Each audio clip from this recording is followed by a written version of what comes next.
still livey. Woo! Hi, we're here with another Epithet TTRPG alpha version character design thing, because people really liked the other one, and also, we got this as a reward for donations for the thing we did on New Year's like a month ago, and people wanted another one of these, so we're doing another one.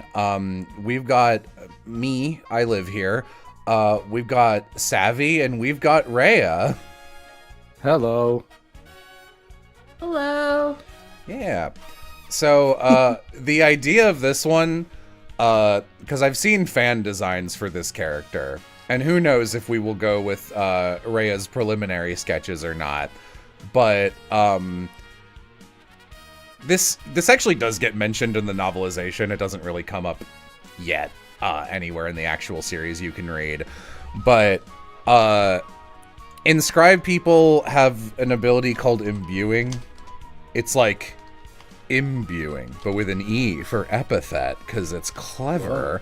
And what they can do is functionally, in like video game terms, you can permanently sacrifice your own knowledge and like Pokemon levels to put your epithet into an object temporarily or permanently.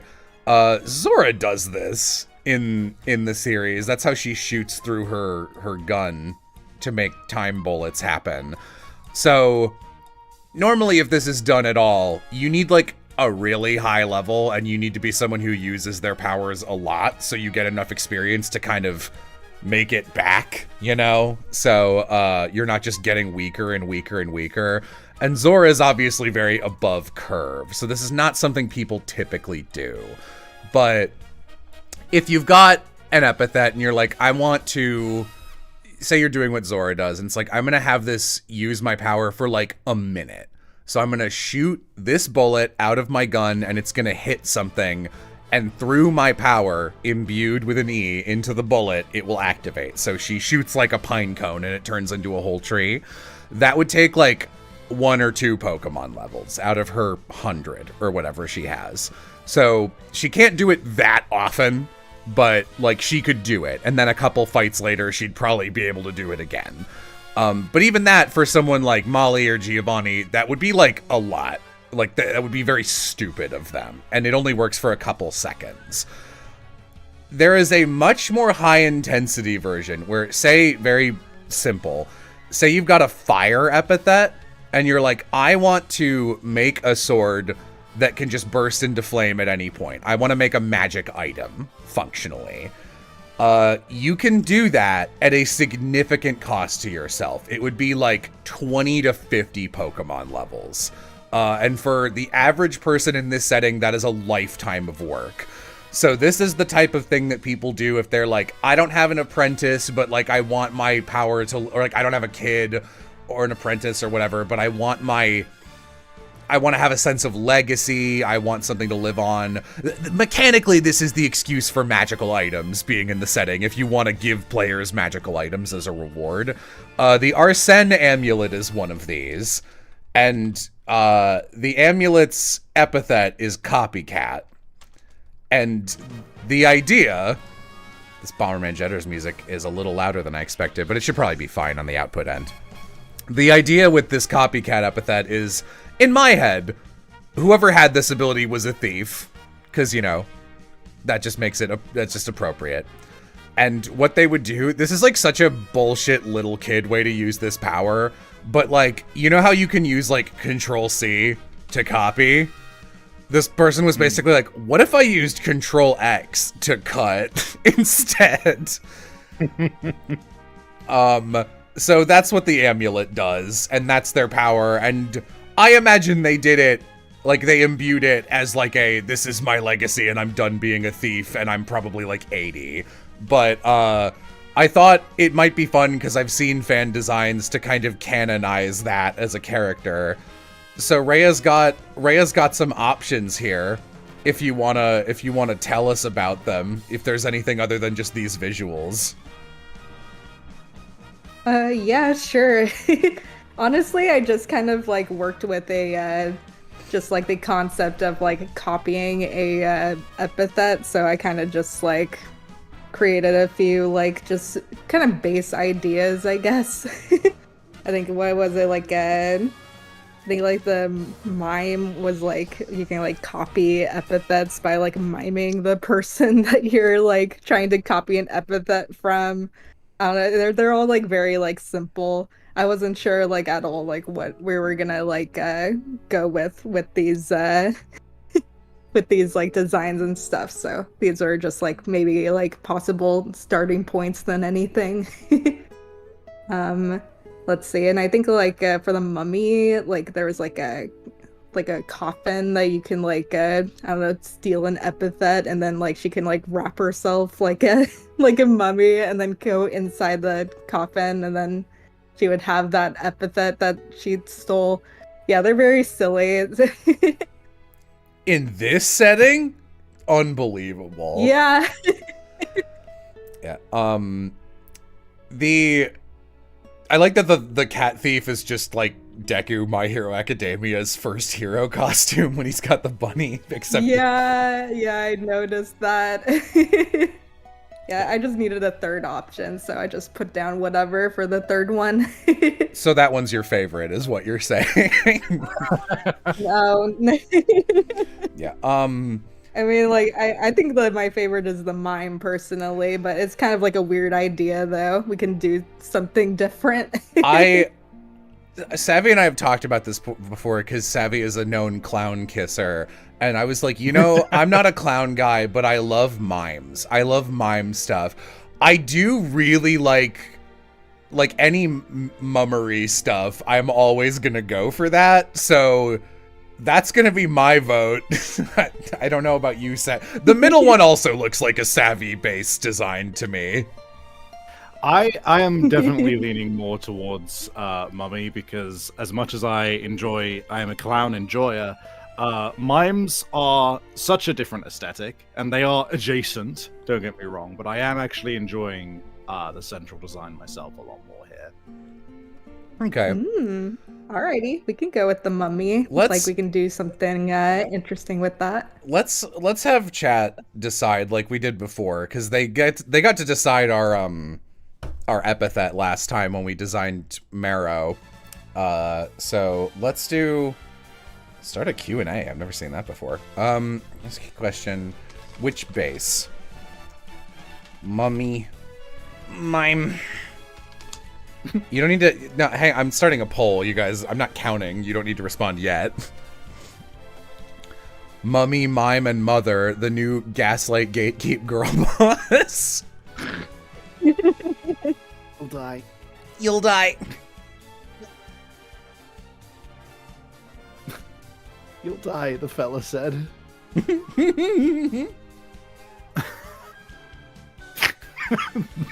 The fella. The fella. It is good. It's a pretty close poll. Oh. Damn. 50-50. Cat isn't an option. I mean, listen. We're leaning towards Mime and Mummy, so...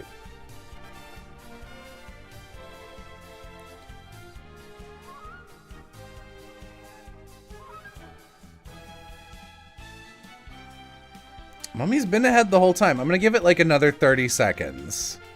But this is like the closest I've ever seen a poll on there.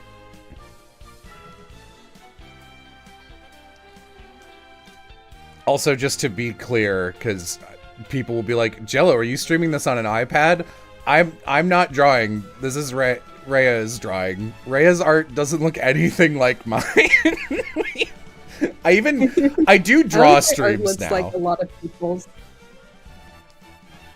I disagree. Your art is extremely distinctive to me, Rhea. Yeah. Oh yeah. Yeah, I think yeah, it's like very unique. Oh. Mime's taking over. Ooh.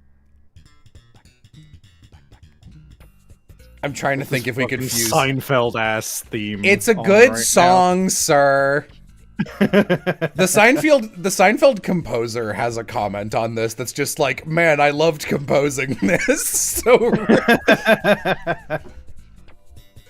I was like, is there a way we can do like a mimey, which is a mummy mime, but it's not really coming together in my head. Since both of them are already a little to the left of the base copycat design. I think Mime's got it. Oh, really? Yeah, Wow. it swung it back over. Okay. Crap. Sorry, guys. We're going with the mime as a base idea. We can... I will say the shape language of the mummy princess is closer to the energy I was imagining for... I was also imagining a male thief, but I do not care. We can completely generate this, the fella right now.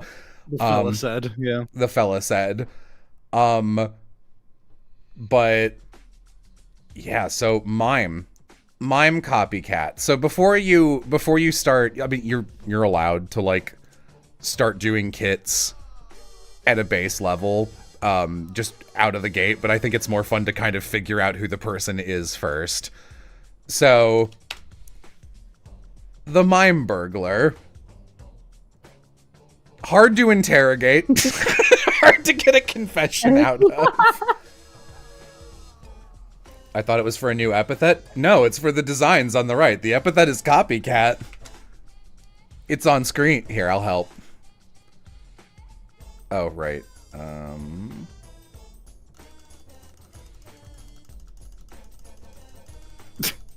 Hint. I don't know if it's clear enough, Jelly. Sorry. How about now? Oh, right, yeah, we got it. You got it? Yeah. Hold on, can you underline that? That looks really good. Hold on, it could look better. Hit that funky italics on that bad boy. There we go. Now we know. Double underlined. No, wait. Now we don't know what it is. Okay. So this is the one thing we know. Copycat. Do we want to draw this mime using mime as a base? Should this be them in their prime, their mime prime, before or should this be them in their old age, like right before they give their epithet away to the amulet?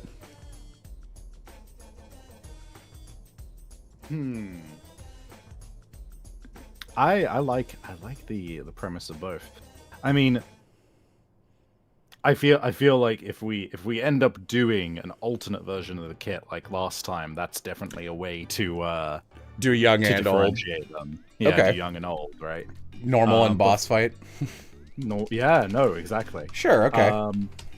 Mime prime time. Yeah, everyone's tickled by mime prime or prime mime. So prime mime time. Yeah. All right, so let's. Oh boy, that's still there, huh? Let's get rid of that. Like a giant Animal Crossing fish in the water. So let's reverse what the amulet can do for like, and then try and figure out their MO from there. So, amulet, take epithet, take glow. No way. Steal epithet, and that's it can store epithets too. Not that you see this, but it can take more than one, and then you can pop them out of it like a Pez dispenser and use them however you want. And I think you could have more than one epithet at a time using an artifact like this. No reason not to. I imagine whatever effect, as the epithet gets stronger, whatever effect you've got, it will start to affect you. So if you had Mara's epithet at the level she has it, you'd get some fucking body damage and fatigue. But, like, I don't see a reason that having multiple epithets would, like, make you explode or some shit, like having multiple devil fruits does, allegedly. So I do have quite a few insights in regards to copy characters, because they're quite popular as a basic idea. At least in DBA and the group I'm in. And I'll say this, it totally, in my head, makes sense why this character would end up being so powerful. because unequivocally, I think every copycat character that has shown up has ended up being like top tier of the power curve. I mean, yeah, there's a reason that like whenever you've got a powers shonen, the most powerful character usually has a copycat. Like the main antagonist usually has a I take your powers ability, right? Like My Hero Academia does that. Hunter x Hunter with Crollo has multiple Nen powers. Like it's just the easiest one to write because it's strong and it's impossible to counter. Because it's like it's teamwork in a singular person. Because you could just be like, oh, well, here's three powers that work very well together and are individually powerful, and together they're stupid. Does Rick count as a copy? Yeah, I mean he's a blue mage, so like any level of blue mage is really strong at endgame. There's a reason blue mage in Final Fantasy XIV is not allowed in anything except PvE. Yeah, that makes sense. So what do you think? Are we going with her? What's the gender of this fella? I like that. Is that a one eye covered bang? I'm always on board for that shit. That's Oh yeah. I'm gonna try like a few ideas, like some like that are like female, male. Maybe have one that's more like androgynous, maybe. Trans Yeah, woman, maybe they, do, like, them, 3 any different pronoun. options, maybe we can. Sorry, I was just reading chat. I like any pronoun actually. They're fucking copy. They can just be whatever they want. they copy your gender. I take your pronoun. No one could refer to you anymore.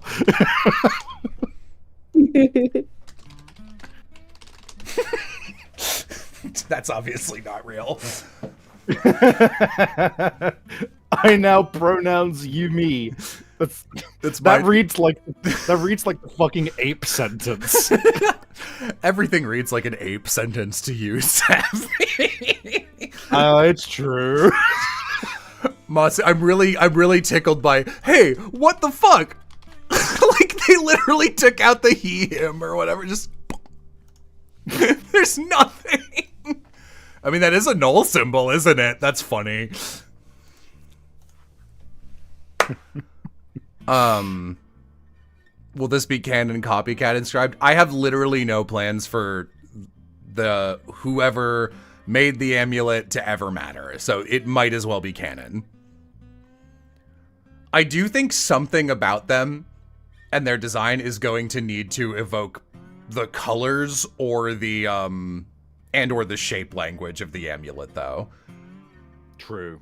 Because you can put your ability into anything, and your call if, like, it would, like, I don't know, like, you put fire epithet into a sword, and it, like, gives it kind of a fiery look on the smithing. In my head, it just, whatever object you've got, it kind of just becomes that. And someone in the chat, when I was like, I kind of want to do this and use this this copycat character as our base this time, someone was like, are you going to address how the amulet is fucking tacky as hell?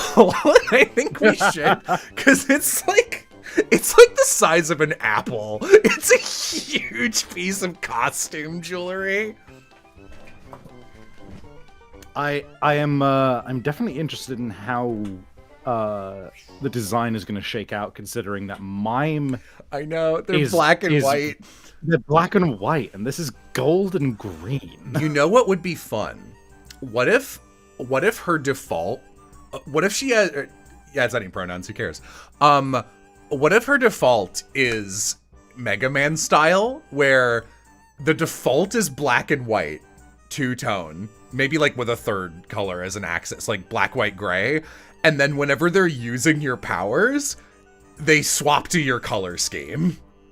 That's so fun. That's like fucking fucking Smash Brothers color.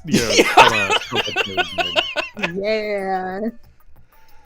That way we can make them look normal as a mime and then also fucking ugly. It'd be so funny where they're like, as an old person, just like, I need to pass my power on in like a fucking dime store, sees the ugliest thrift store grandma necklace that's ever existed. That is perfect. God, I had always been under the impression that it was like at least actually like genuine jewelry, but the fact that people are fighting over just a big hunk of stupid plastic is incredible. I do think it's actually a jewel. It's at least glass. Okay. It's for sure glass. But like glass and metal, but not like bona fide gold. Yeah, I never thought it was gold, to be honest. It's really hideous. It's so ugly. Because if it's glass and metal, then it's like even more of an unacceptable item to wear on your person, because that's like a fucking Olympic medallion that's dangling around your neck.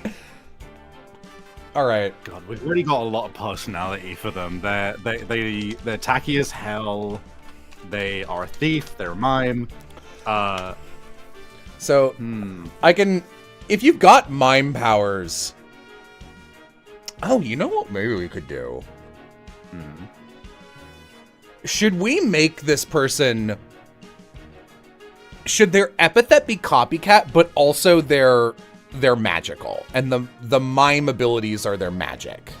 Because epithet has magic in it, and that way we like. I'm down to do the copycat stuff, but I don't know. I think it's kind of funny if mime wizard, yeah.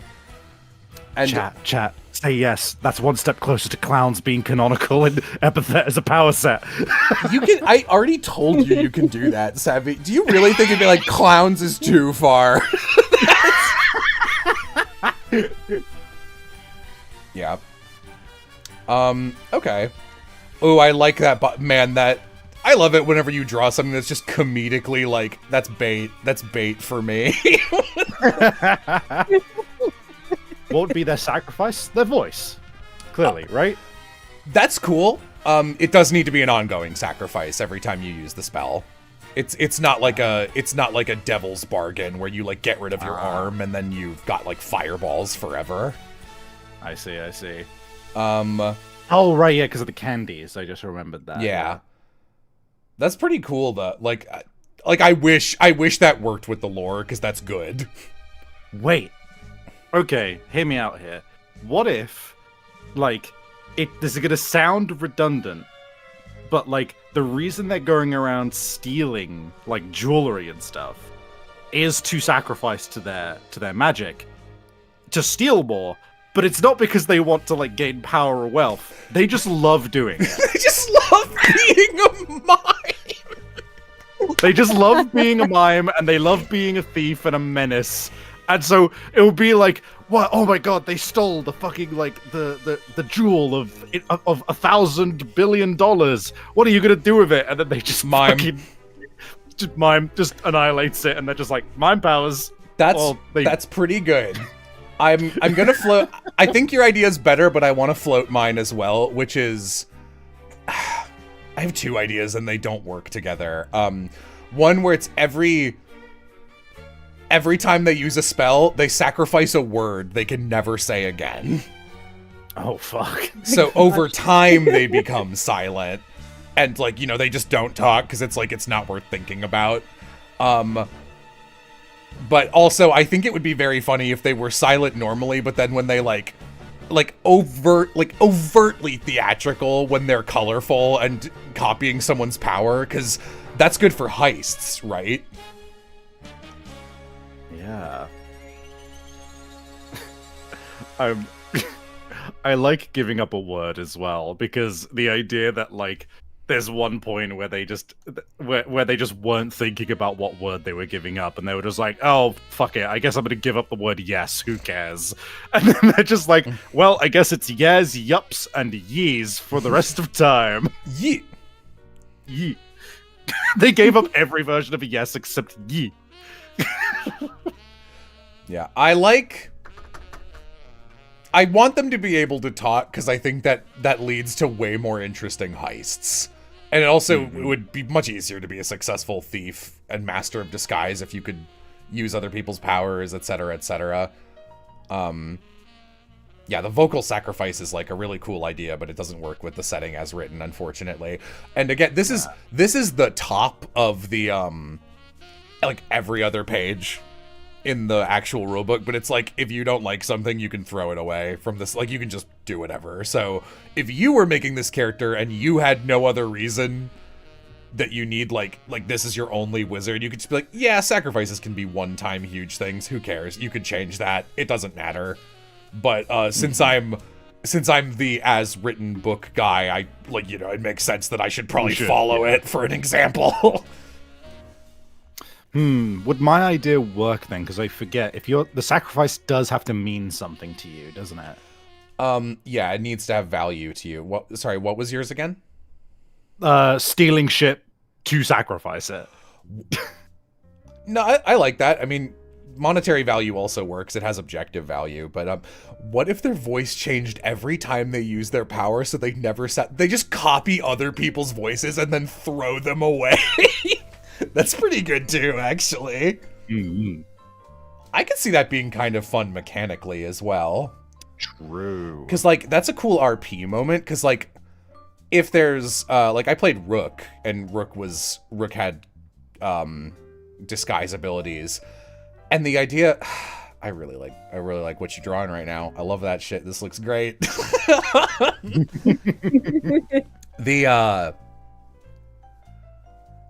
There's definitely, like, disguises you become partial to over time.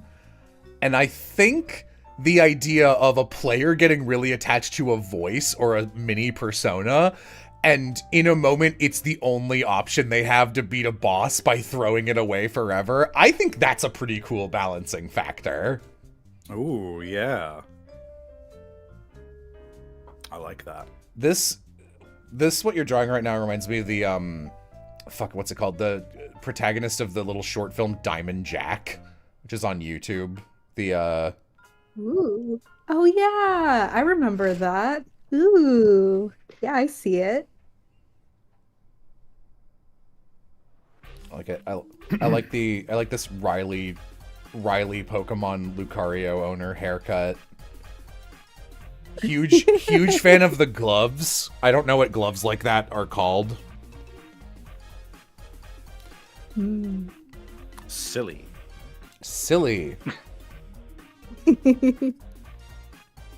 Yeah, that's great. I love the idea of copying voices and throwing them away as sacrifice. I think that's really interesting. Mm-hmm. That gives you a minigame in RP. That's fun. Yeah, okay.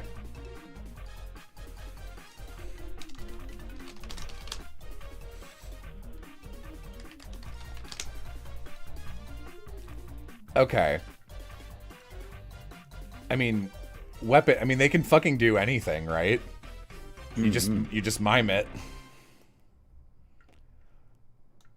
The way I would probably do a weapon like that to, like, give it some level of, like, you don't have to think of something every time, is just have X range, X damage, and then give them a number of points to assign as total into both. So you can either have, like, so let's say it's like 6 points total. You can be like range 1, 5 damage, or range 2, 4 damage, and so on and so forth. Gotcha. Okay. Because that way it's modular, and you're choosing whether or not you've got, you know, a bigger damage melee, or just like something which you can plink at people with.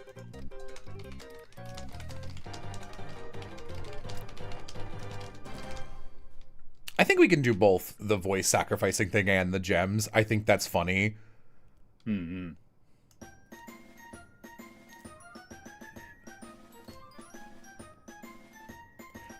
I feel like the way that the way other people were reacting to Marrow is how I'm just staring at this mime right now. This is like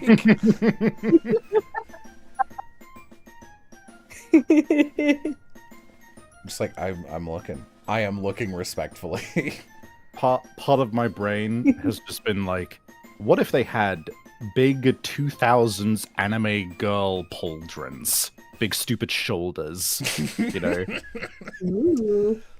You know what I mean? I know what you mean. I think that might be overkill with the gloves already looking like that. Yeah, true. True. The gloves are and that actually makes more sense for the focus to be on the hands as a mime. So, yeah. I've just been appreciating big stupid pauldrons on characters recently.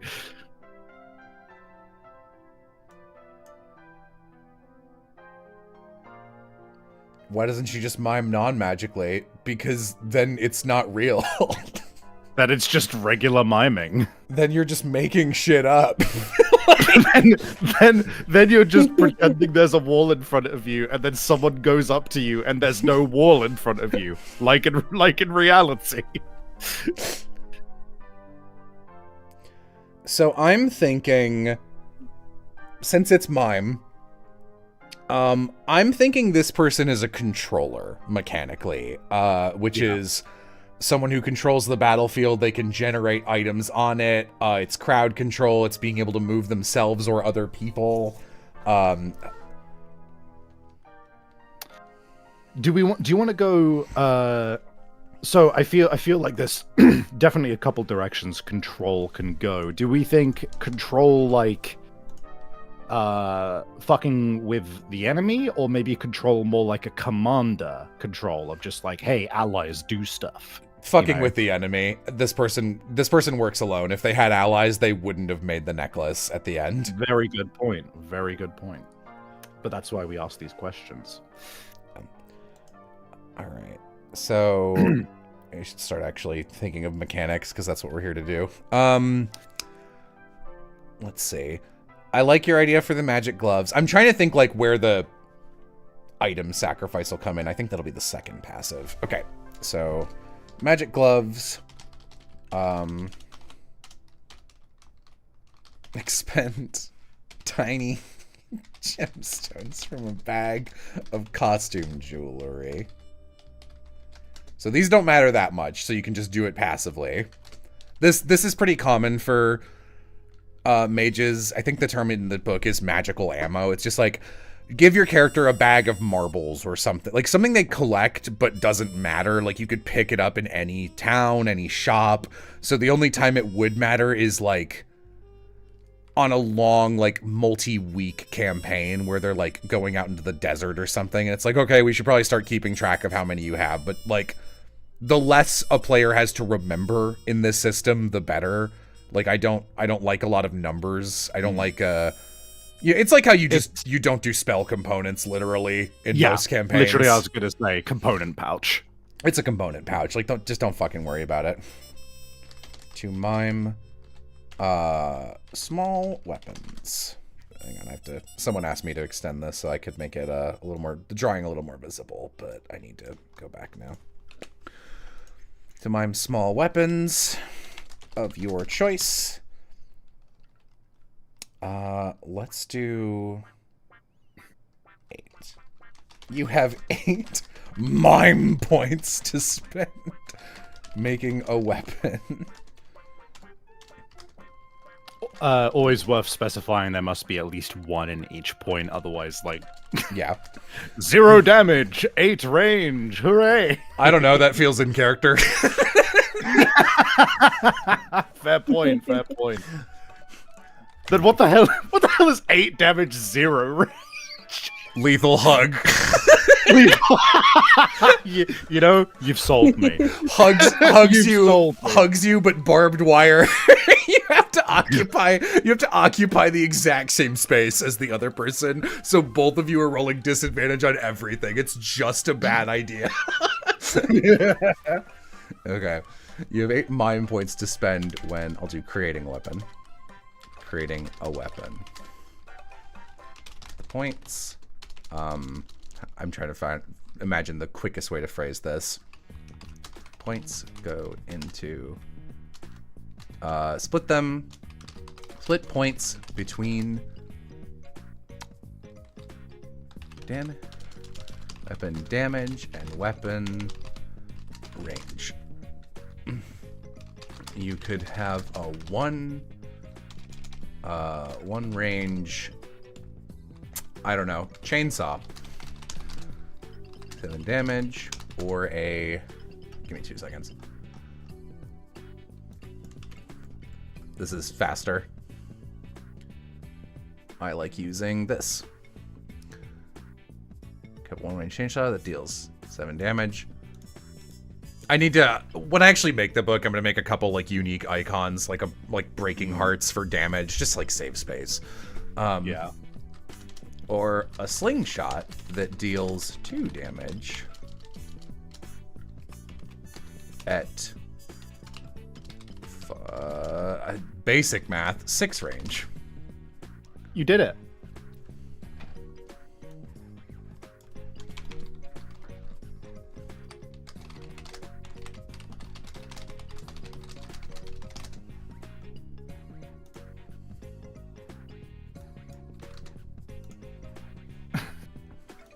You could have 7 damage chainsaws. You could have that. Okay. You could have 7 juggling chainsaws. You may only have 1 weapon at a time. Makes sense. Makes sense. If you have a 0 range weapon. I don't need to include that. That's GM fiat. Yeah.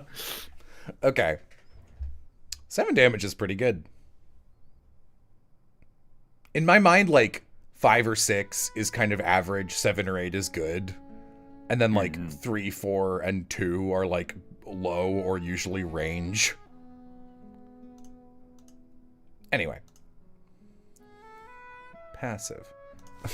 You must justify what the weapon is and what it does.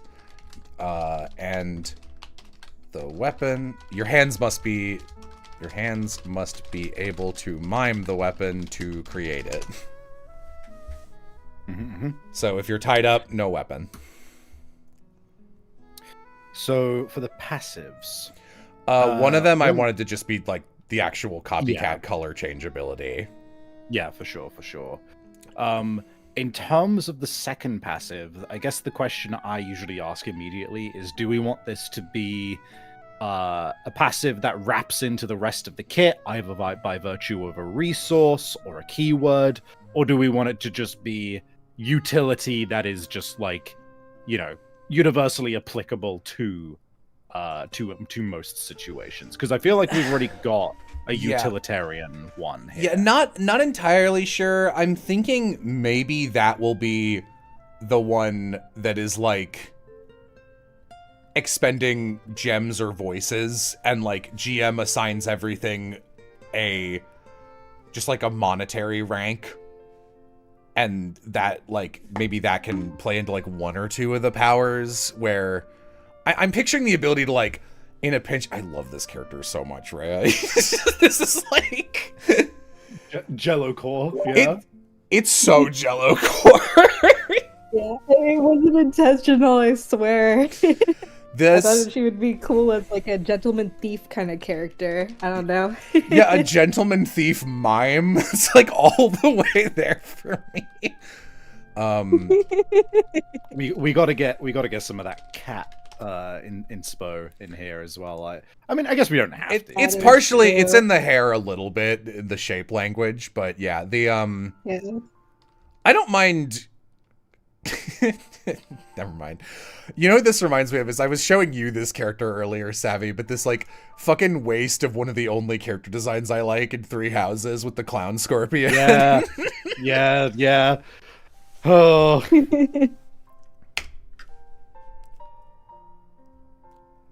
I do already have a gentleman thief mime character.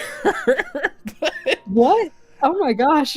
I'm not gonna say no to 2. Hey, that's like an OC no one knows about because that project it's not visible anywhere. So who cares?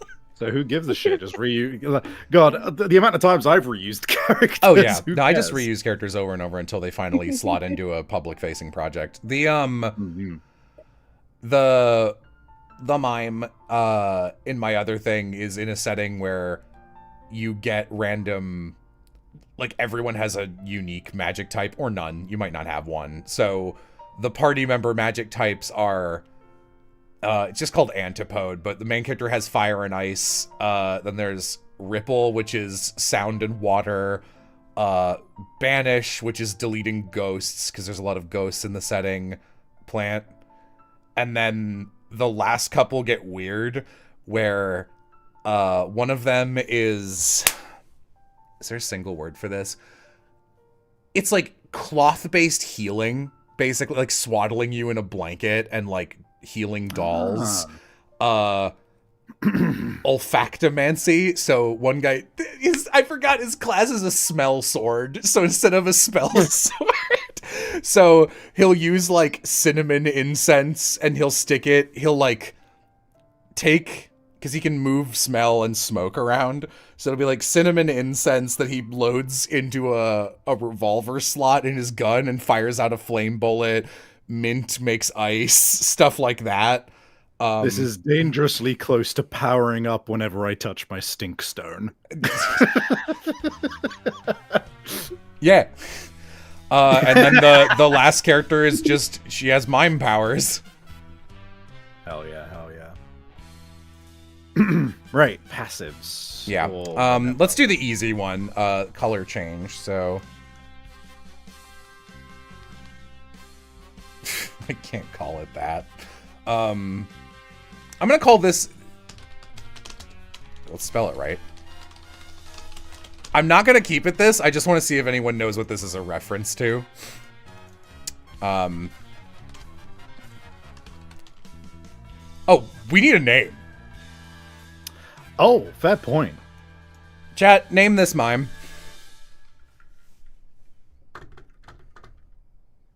Untrue Colors is pretty good. Pantomime, 2 on the nose. Cinnamon? That's actually really cute. Mimo. I'm going to be honest. You guys are fighting against Cinnamon. I think Cinnamon is adorable. I also think it's like comedically off theme. Josh. He's called Josh. Dude, it's Josh. Mimi. Catastrophe. Becky. Drake and...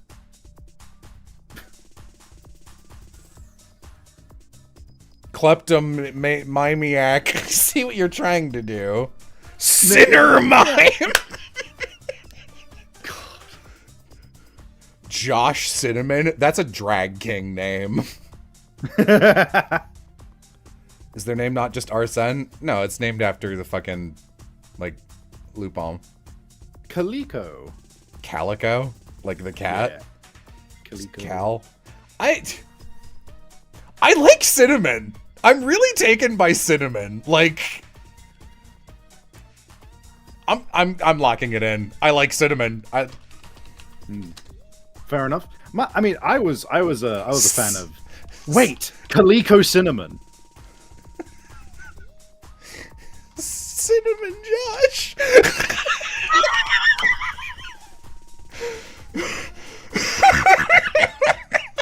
Hey guys, we got one of the most powerful artifacts of all time. Who made it? Cinnamon Josh.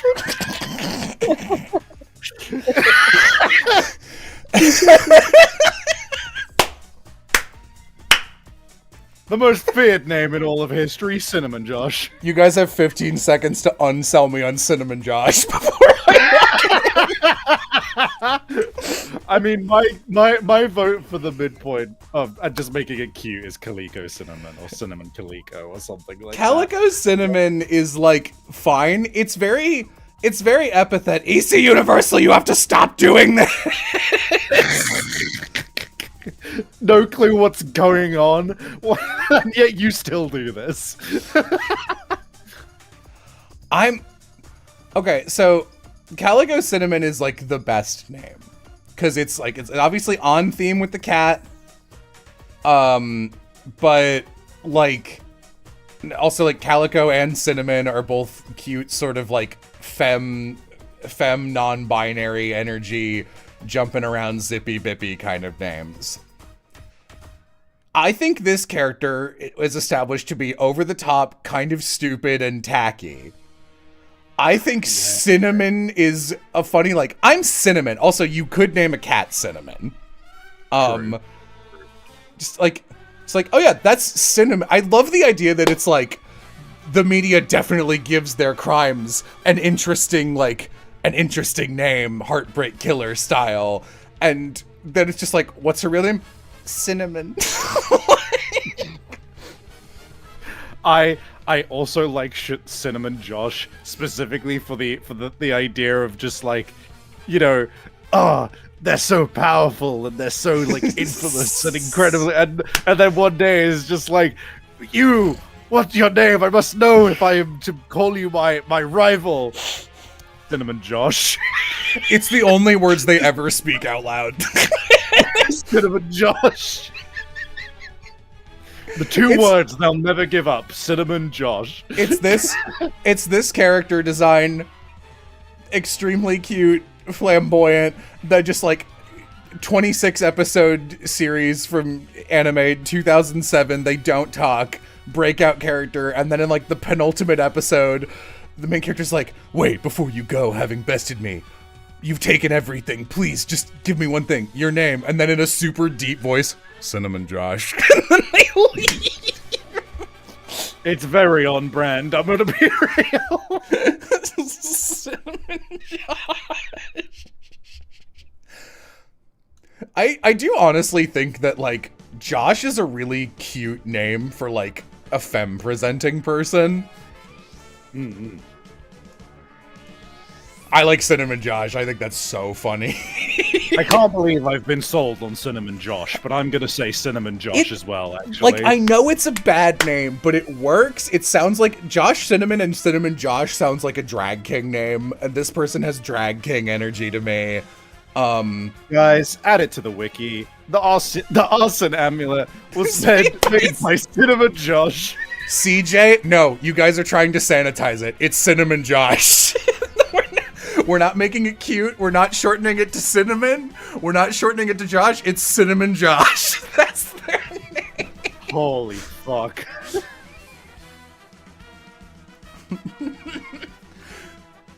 People trying to, like, people in universe being like, hey, CJ, and they just, like, start shaking their head rapidly. No. It's Cinnamon Josh. Put some respect on his name.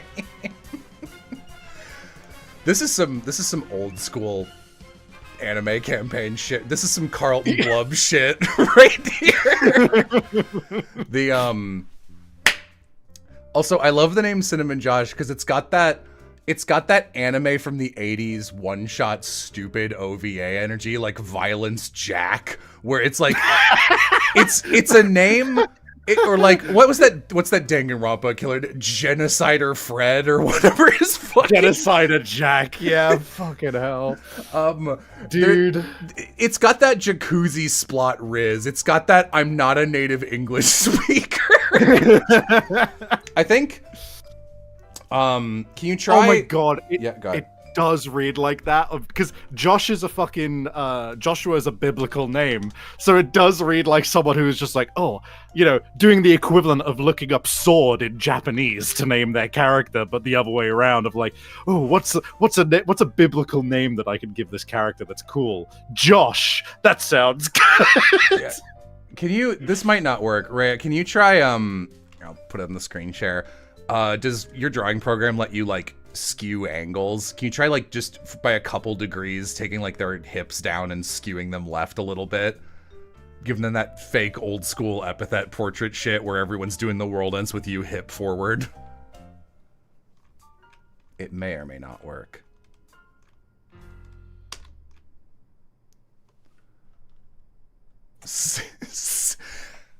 God, you know what's great is that if I like had looked into the future before this stream and it was like, I wonder what this character's name is going to be, and it was Cinnamon Josh, I would literally go, what idiot in chat voted on that? It's all the way me. This is completely my fault. Okay. Anyway. I joined the stream, and as Savvy said, Cinnamon Josh, it felt like an anvil falling onto my head. Okay. All right, let's get to work. We're 45 minutes in, and we've written like one thing. Okay. When Cinnamon Josh,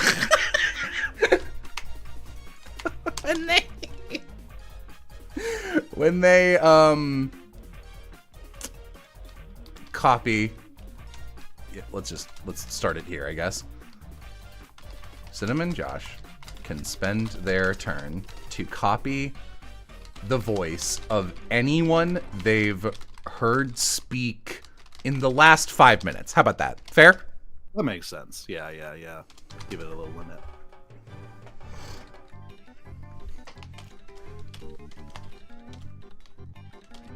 They are able to use that voice whenever they like from now on.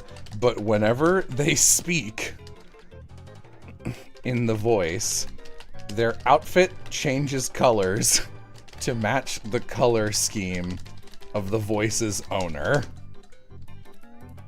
That's so cute. That's so good. That's fun. I like that. Cinnamon Josh is a find replace of Diamond Jack. That's true. Passive. Okay. Then the other one, which is spending shit. I feel like this is going to be a wordy character sheet, but mostly because it's just like, you can do a lot, but there's not actually a lot of suggestions on this sheet. Mm-hmm. Right. So, spending stuff to do stuff.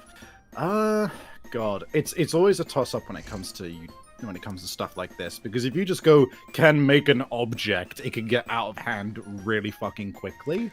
Yeah.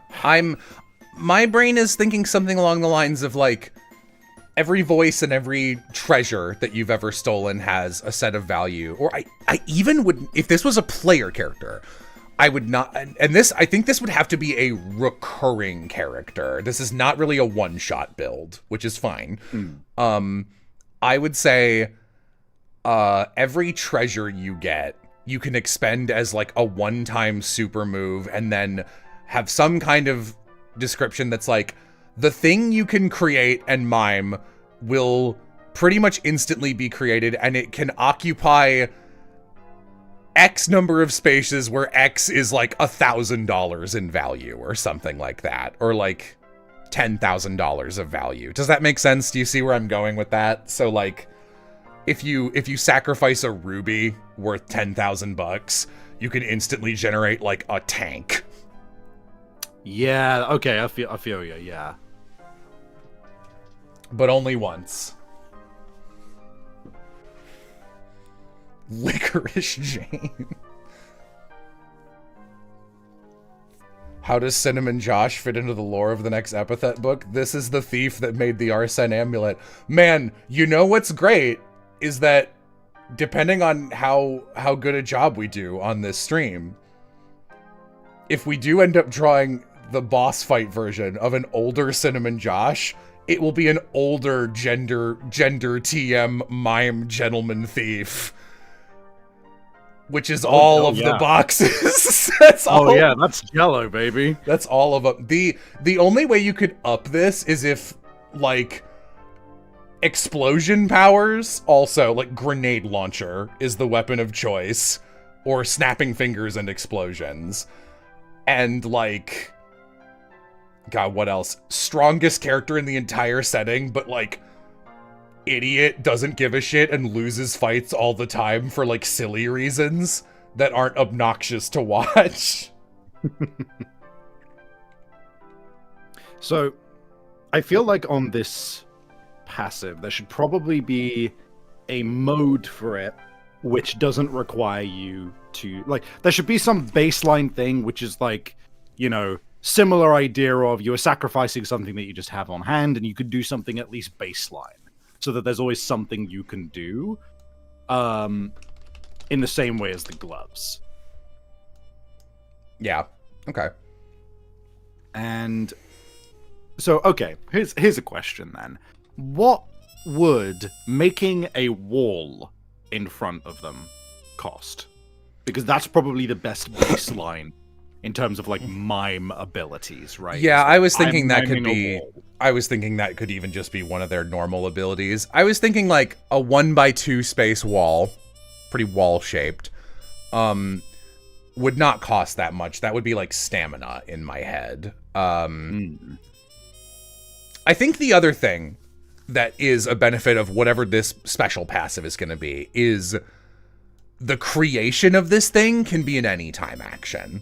Whereas I think the abilities are going to need to actually be mime. So it's like, she could probably mime a tank. It would take a while, but like she could do it. But you can't cut corners, right? Like you have to mime that whole fucking tank. And that's a while. Like a tank's got a lot of parts. A lot of setup. Yeah. Yeah. Like a car is like simpler, right? Because you're like miming opening the door, maybe patting the bonnet, that kind of thing. You know, sitting down, grabbing the wheel, strapping in, that kind of thing. But a tank is completely different. So you know what? Maybe let's work on the abilities a little bit first, then.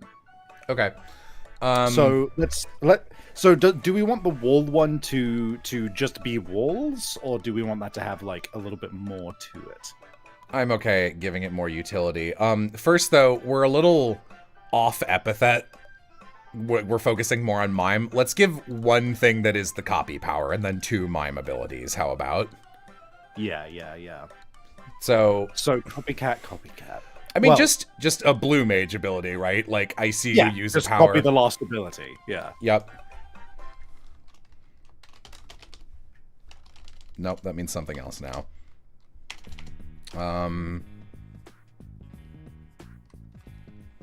Anything you can do is encore makes more sense. Yeah.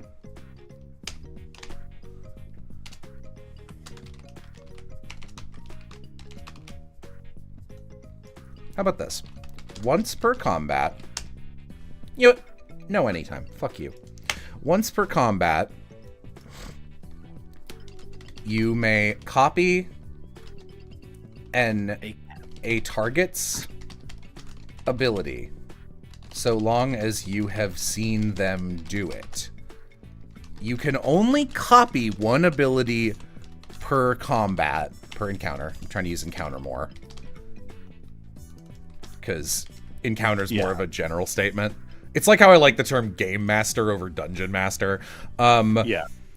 You can only copy one ability per encounter, but you may use that ability multiple times. It replaces this skill once copied. The ability disappears when you can't... can no longer use the ability once combat ends. The encounter. Thanks.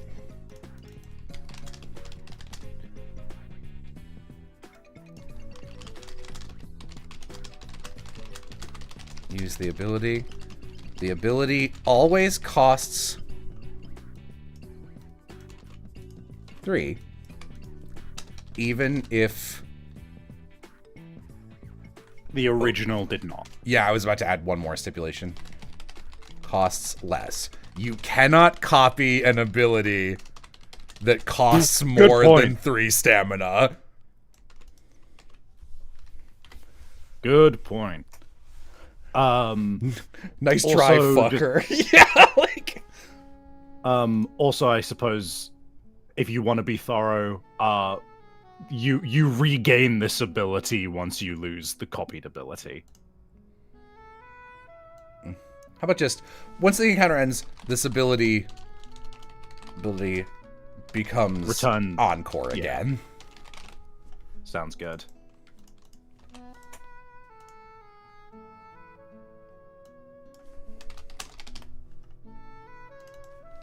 My turn. There you go.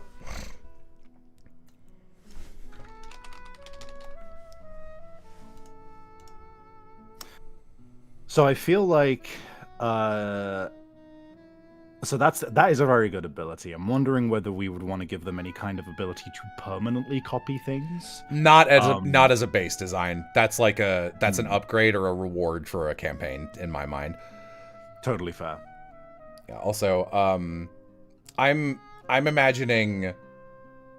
Are you gonna do them in grayscale first and then do their stupid Arsene amulet thing?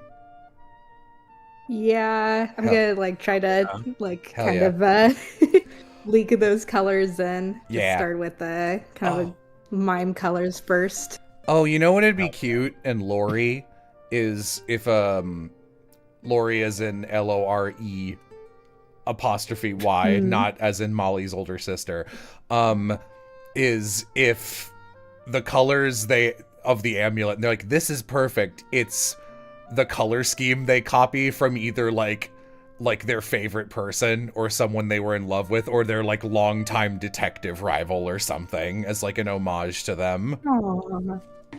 Which would be cute. Which would be extra funny because it's like, oh look here, I'm giving you this because I'm 100 and dying or whatever. Look, I picked an amulet that looks just like your color scheme when I copied you. And the person looks at it, it's the ugly fucking Arsene amulet, and they're like, wow, thank you so much, Cinnamon Josh.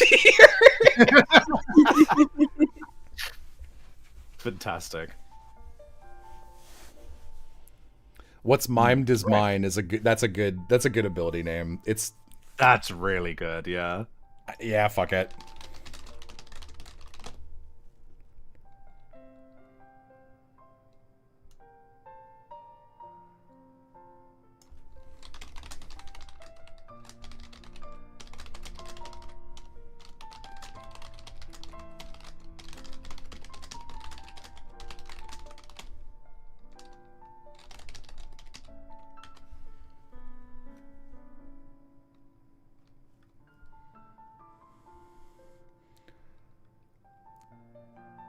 I think she gotta have some stripes. That's the mime hair. She's gotta have like one pop of color somewhere on her torso. Yeah. I just had a stupid idea. I don't think we should go with it, but I thought an ability which just lets her fucking counterspell people by perfectly mimicking them like Kakashi. Stupid. Can you, oh my god, Rhea, can you try something? Can you give her these cute little stripes up her torso, and they start as stripes going down, and they become belts? Oh, yeah, it does like fit with that, yeah. Because I think it would be fun. Kingdom Hearts. Yeah, exactly. Like Square Enix. I think it would be really funny if her base design in black and white looked kind of good, and it looks bad in every color palette. My gosh. I love the too much extra character.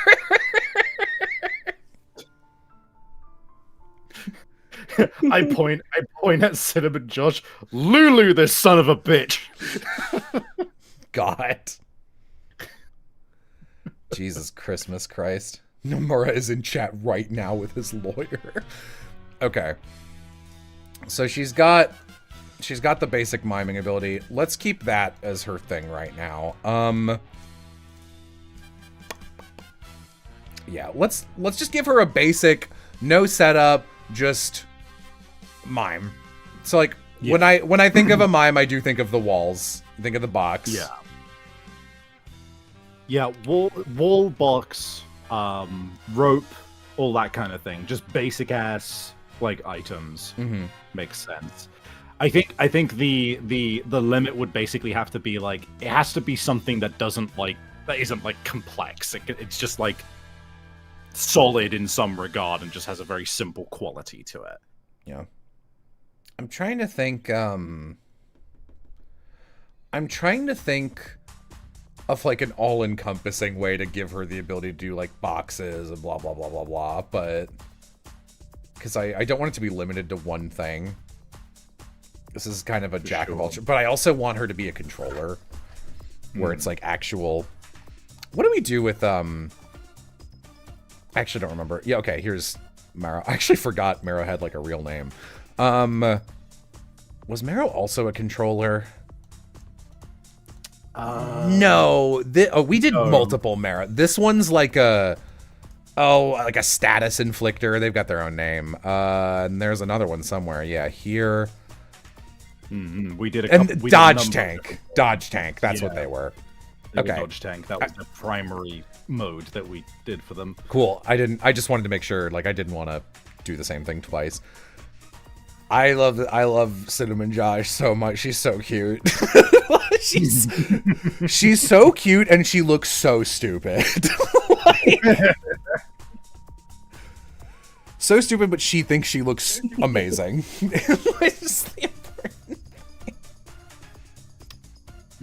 I'm racking my brain for a way to like refer to that class of like object creation. Yeah, like boxer. The first thing my brain thinks of is you can like take the time to mime anything that's one syllable. Rope, box, wall, but that's pretty powerful. Like, I'm sure there's gun. Yeah, exactly. Do I have a strategy for helping design characters when the epithet is mostly just power and less theming? Do you have an example? What do you mean by an epithet that is mostly power? I would guess they're referring to stuff like fire or like fucking, you know, anything which is just very distinctly like a I kill you forever kind of thing. I pretty much always base power sets like I base character power sets on the way I design characters when I'm playing a TTRPG, which is, well, this isn't optimal, but this character would want it.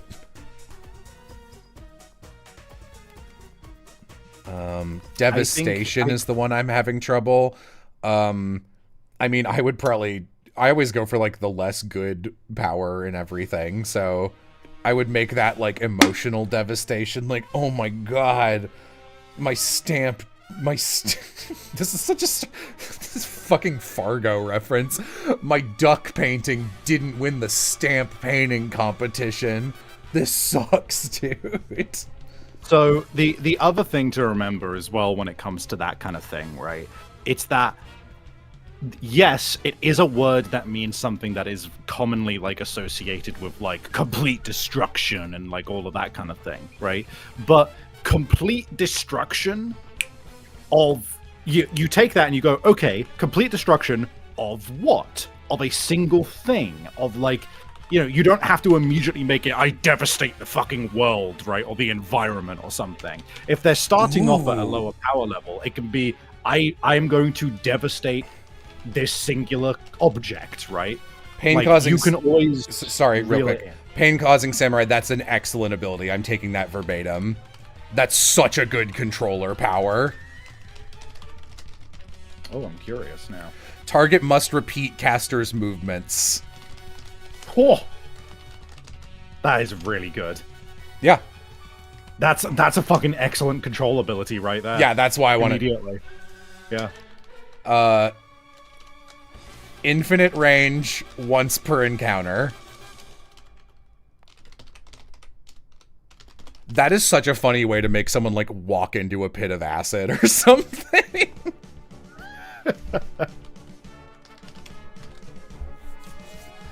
Or even, oh god, that's so abusable. If somebody's holding like a grenade, he just mimes pulling the pin and releasing the lever. Yeah. It's a good ability. It's a good ability, sir. It's a good ability, sir.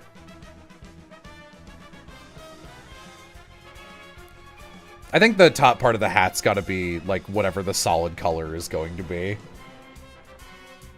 Oh, okay.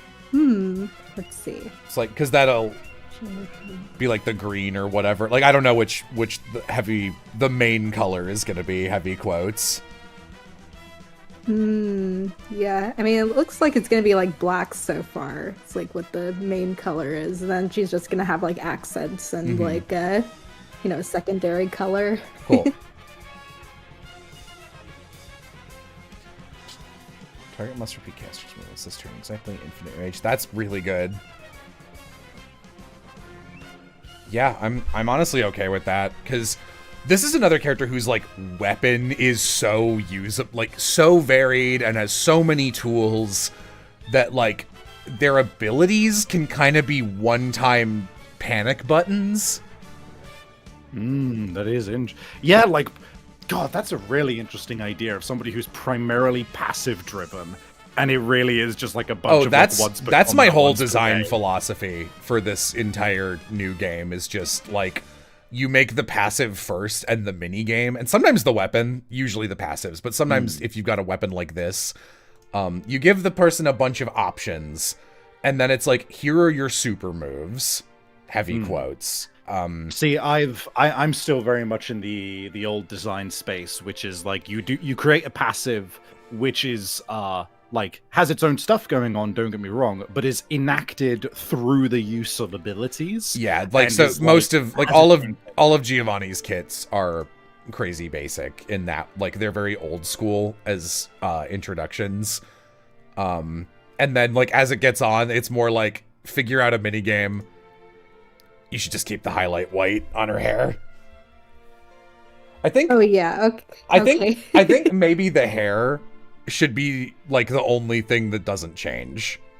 Just as like a hard black every time. Sure. Yeah, that sounds good. Let's see, where do they draw this? Target must repeat caster's movements this turn exactly. Passive, I don't know what I want to call it, but hang on. There we go. Let me.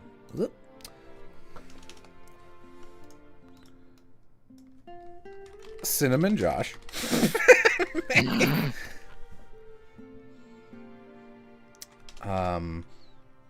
May expend an item of or a voice of high value. An item of high monetary value. Or a voice they have used for a long time. Oh, this is going to be silly. For a long time. I'm trying to... What about... Would it make sense to also maybe be a voice of someone with, like, a notable amount of authority or power? I think it's better if it's a bit too high-minded. I think that's going to result in more boring RP. I think it's better if it's like you'll see what I'm going for here. That if we do that, the player would just be like, "Oh, a cop, take their voice. Okay, now I got it banked," and then it's just like it's no fun. No, you're right. That's not fun. It's just transactional. Just may expend an item in exchange for. In order to instantly mime something massive into creation. For every... you may expend... this is so hard to phrase, but I know exactly what I want. It's really frustrating. What are you trying to say? I can try and help out. I don't know, because it's in my head. Hang on. I just need to, like, knock it out, and it's just going to be, like, an awkward 15 seconds of silence fumbling. Massive creation into creation.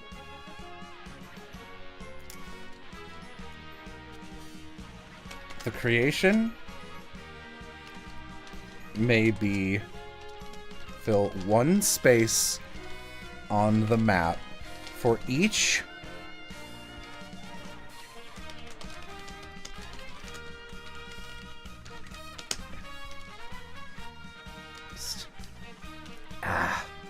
and each or each session of voice.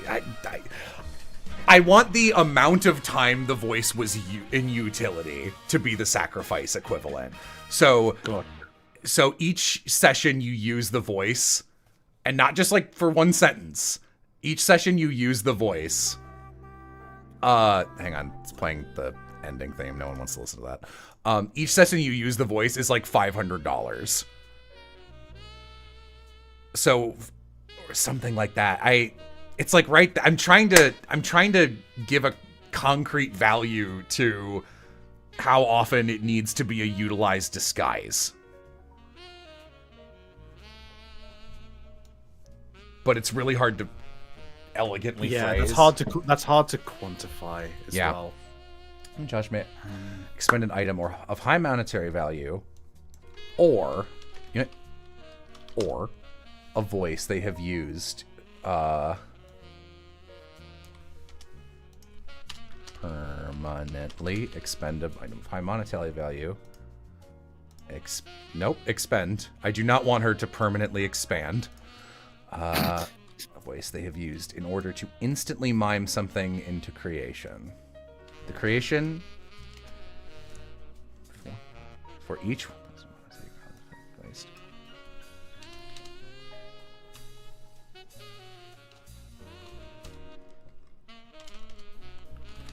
exchange. This is so hard to phrase. Fill one space on the map. Exchange each $1,000. Come on, $1,000. A voice gains, honestly, $1,000 of value for every session you have used it. More than 15 minutes. This is a long-term character. Yeah. You're mostly going to be doing this, but once or twice you might throw away a voice permanently.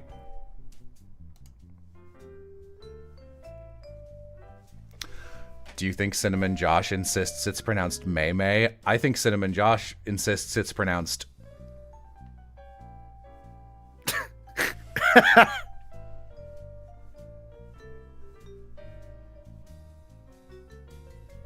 Can I see what it looks like if you swap the belt tail thing to the other side behind the cape?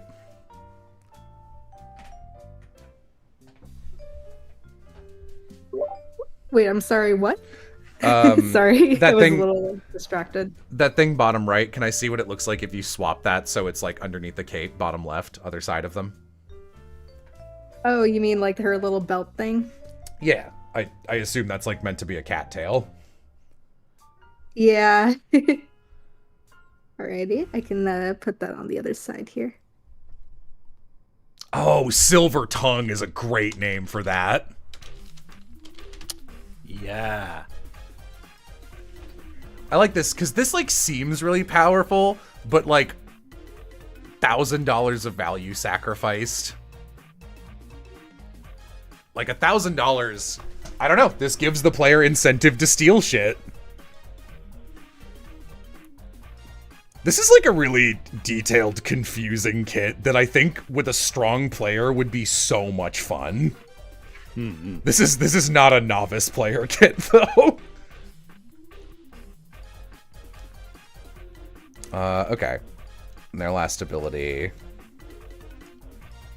something basic. Probably like a 1 stamina ability.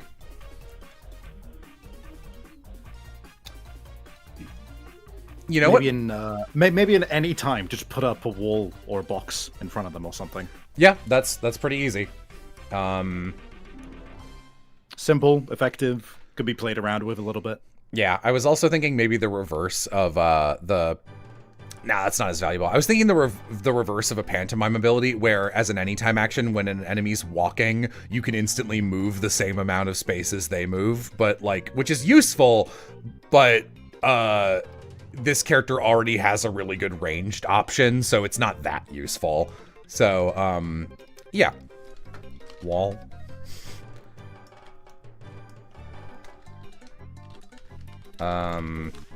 Anytime? Yeah, that would make sense. Because it's like such a quick gesture to imply just a solid object. Mime a wall. Anywhere you can touch. Walls. Let's do a successfully created wall absorbs 5 damage before breaking. So Makes sense. that way, if it's a really strong attack, yeah. The wall occupies a 1x1 square. Let's do only one wall can exist at a time. At first, it's at any time. So, and that's potential for upgrades. Yeah. Yeah. This is the first thing I'd upgrade on this kit. It would be like, or you can make a box to trap someone or something.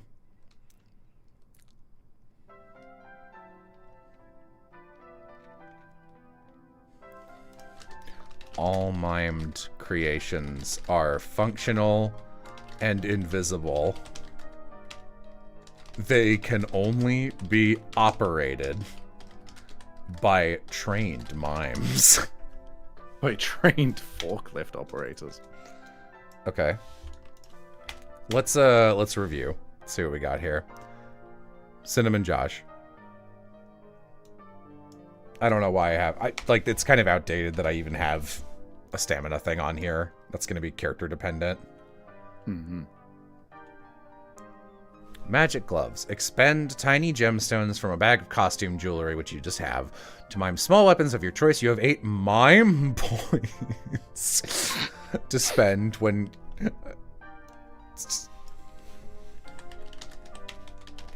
Mime points to spend when creating a weapon. Split points between weapon damage and weapon range. So you could have a 7 damage chainsaw. I'll just swap it to damage. Damage chainsaw that only works at 1 range. Tell you what, I'm gonna quickly go grab something to eat. I will be 1 moment. Okay. You may only have 1 weapon at a time. That's good because it prevents the it prevents bullshit. You must justify what the weapon is and what it does. Your hands must be able to mime the weapon to create it. I don't think this clarifies anything. Be able to mime the weapon to create it. Let's see. Cinnamon Josh can spend their turn to copy the voice of anyone they've heard speak in the last 5 minutes. Let's do... Cinnamon Josh cannot speak while black and white. They may spend their turn to copy the voice of anyone they've heard speak in the last 5 minutes. They are able to use that voice whenever they like from now on. Whenever they speak in said voice, their outfit changes colors to match the color scheme of the voice's owner.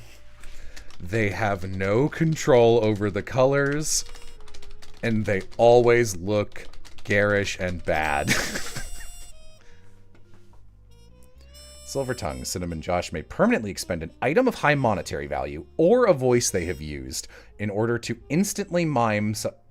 let's do a copied voice in order to instantly mime something into creation. Massive and powerful into creation. The creation may fill 1 space on the map in exchange for $1,000 value sacrificed. A voice gains $100,000 value for each. A voice gains $1,000 of value for each session you have used. For each session you have spoken with. I can phrase this better. Each voice gains a value per session if you speak using it for more than 15 minutes. I am back. Hi. I had a thought. Would it make sense that considering constructs are invisible, do you have anything about, like, people having trouble seeing it? Because, like, enemies having disadvantage on, like, seeing where there is could be helpful for, like, walls blocking damage. Maybe. That seems pretty powerful at the base level. I don't think it needs to be specified. I'm also kind of out of space, to be honest. I'm just trying to reword stuff. The creation may fill 1 space on the map in exchange for each $1,000 of value sacrificed.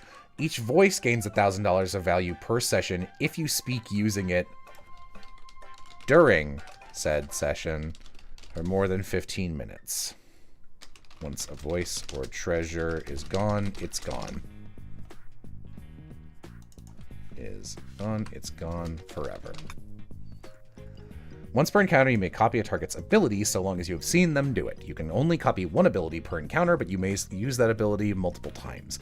The skill is replaced by the copied ability until the encounter ends, at which point it resets back to what's mimed is mined. The ability always costs 3 stamina, even if the original costs less. You cannot copy abilities that... more than this. Okay. Target must repeat the caster's movements this turn. This is such a good ability. Thank you. It's really fucking funny. It's totally killer. Mime a wall anywhere you can touch. A successfully created wall absorbs damage before breaking. Only one wall can exist at a time. Once per round.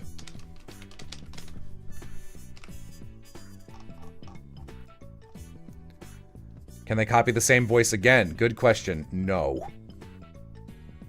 Gone forever. Once a voice is... once a treasure is gone, it's gone forever. There's used. You can never copy the voice again.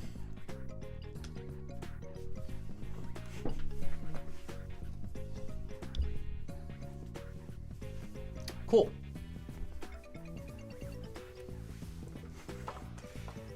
Yeah. I mean, I think that seems good to me. That is pretty solid, all things considered. That's a fucking 3rd, 4th, or 5th player in a party kit right there. I'm gonna add some silly shit to this party mix kit. When they steal a voice, does the person lose their voice? No, they copy it.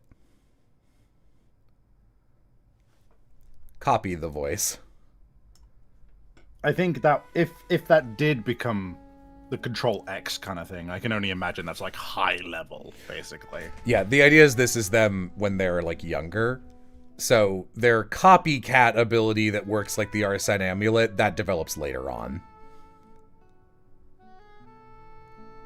Oh, I don't know if you have this on its own layer. Oh, never mind, they're in there. I was gonna say I would swap those sparkles to just the gold color. I did not see them in there while it was zoomed out. Oh yeah, sure, I can do that. No, it looks good. You got it already. There's already some in there. Is there? Oh, okay. Is there anything? Yeah, there's like gold and red in there. I like added them both in, but I can like remove the red though. It's fine. It's fine. Just want another place to have some red. Can I see what the tail belt looks like if it's also white? Oh yeah, sure. I'm trying to Yeah, think. my layers are very disorganized right now, so I'm just gonna go ahead and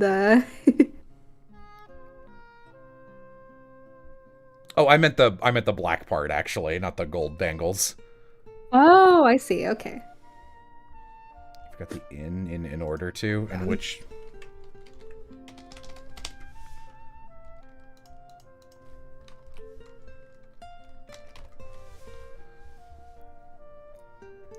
I just wanted to look at it.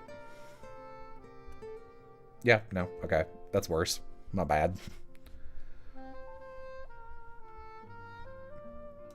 Okay. I really like how the cat has very subtly been worked in. Like, it's definitely there, and you can definitely, like, see it, but it's not, like, overbearing. You know, it's not like, meow, meow, I'm a kitty cat, you know? All right. Very good balance. Not a big like cat girl vibe. Mm-hmm.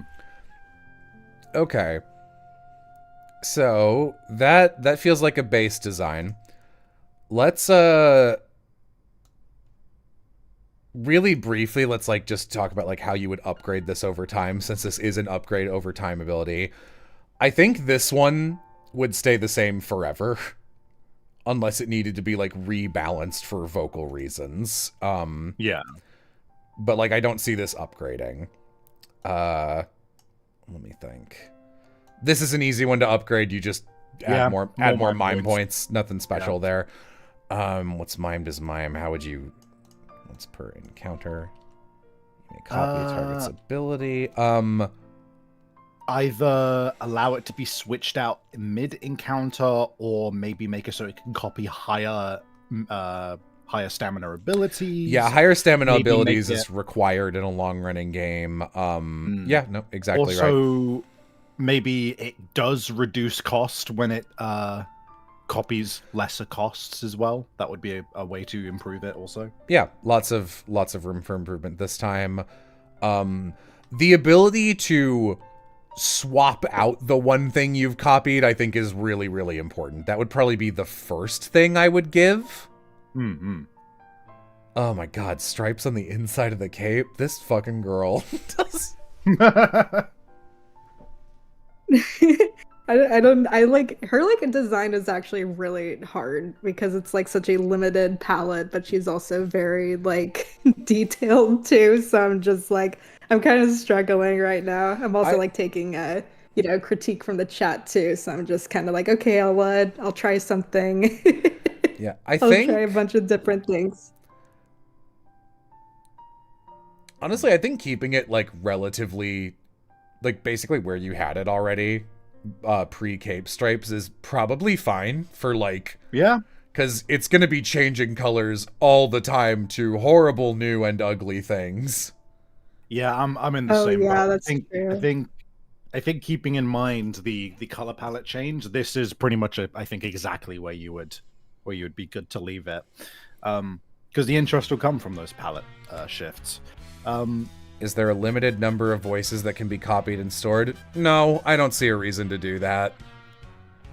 It's just busy work.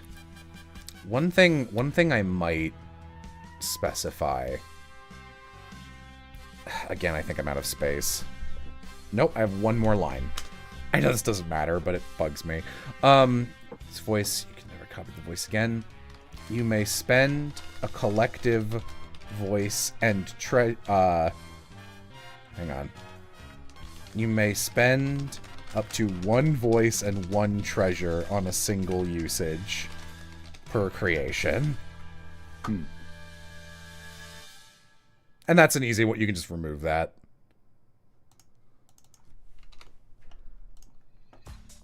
Okay, pantomime. I mean, this one's great.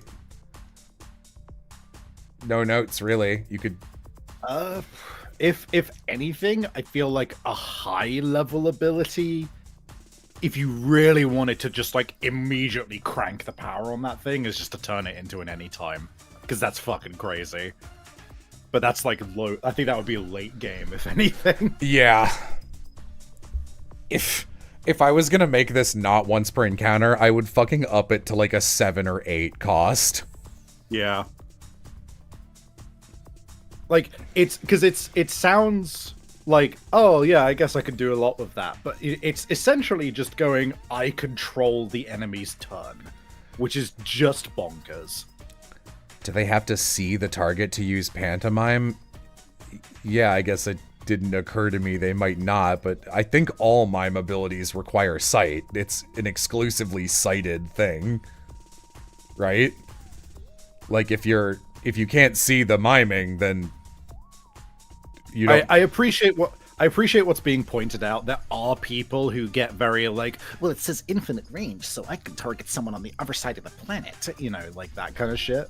But I feel like if you were including, you know, because I have been suggesting points of like clarification, but there is certain things which are just a matter of like, just don't be that don't guy. Don't be shitty. Don't be that guy. You know, the don't be that guy. If you're clause.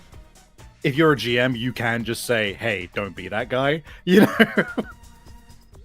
She can't mime a lockpick. I mean, she can, because she can see, like, she knows what she's doing. That fits under, I don't know, you guys, this is needlessly pedantic, I think. If you're my design note would be, if you need stuff like that clarified by one of your players at the table, get a different player.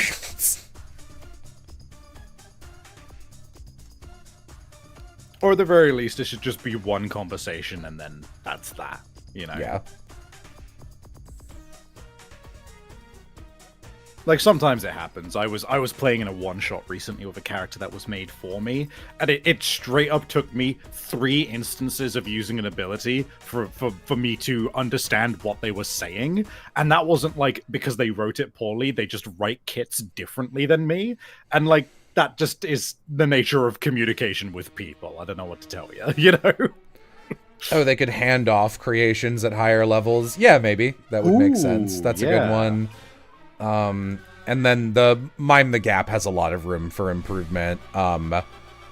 More constructs, more health, more times per round. Larger area.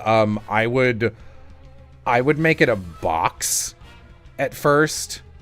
I would want to keep it like mime things you can touch, though. I don't like the idea of distance miming. Yeah, this looks like an okay kit to me. Yeah, it's a good kit with some room for improvement. I think it's a spicy kit. It's a spicy kit. I would not give this to a first-time player. Sure. Okay. Do we want to do a boss kit? Ooh, let's fucking go. This character is very boss coded to me.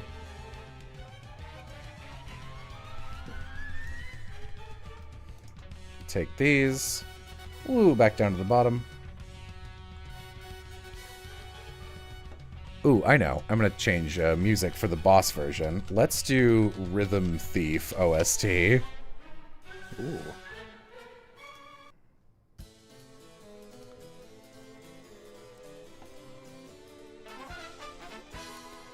Yeah, this is a very this character theme. You know, I should probably be here if I'm... Can you guys hear it if I swap it onto this tab instead? Yeah, I mean, I can still hear it. I don't know about stream. Oh, yeah, stream can hear it. Okay. I've got it, yeah. Yeah, I meant you guys as in Savvy and Rhea. Okay. You guys? Guys, okay. It's time, dude. It's time to make old Cinnamon Josh. you are facing Cinnamon Josh. Are you up to the challenge? I love the idea of a video game boss, like, big theme appears, then Cinnamon Josh. Fucking dog. Yeah, I was gonna say, hang on.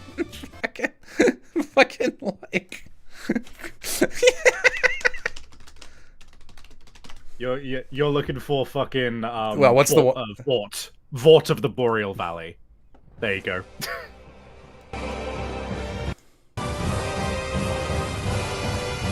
You encounter Cinnamon Josh.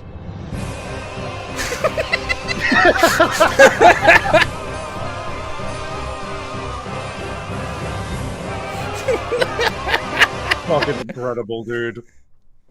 Unreal. She copied someone else's boss music. Oh, That's man. exactly what it fucking is. I said that, and now I have a couple ideas for the boss fight.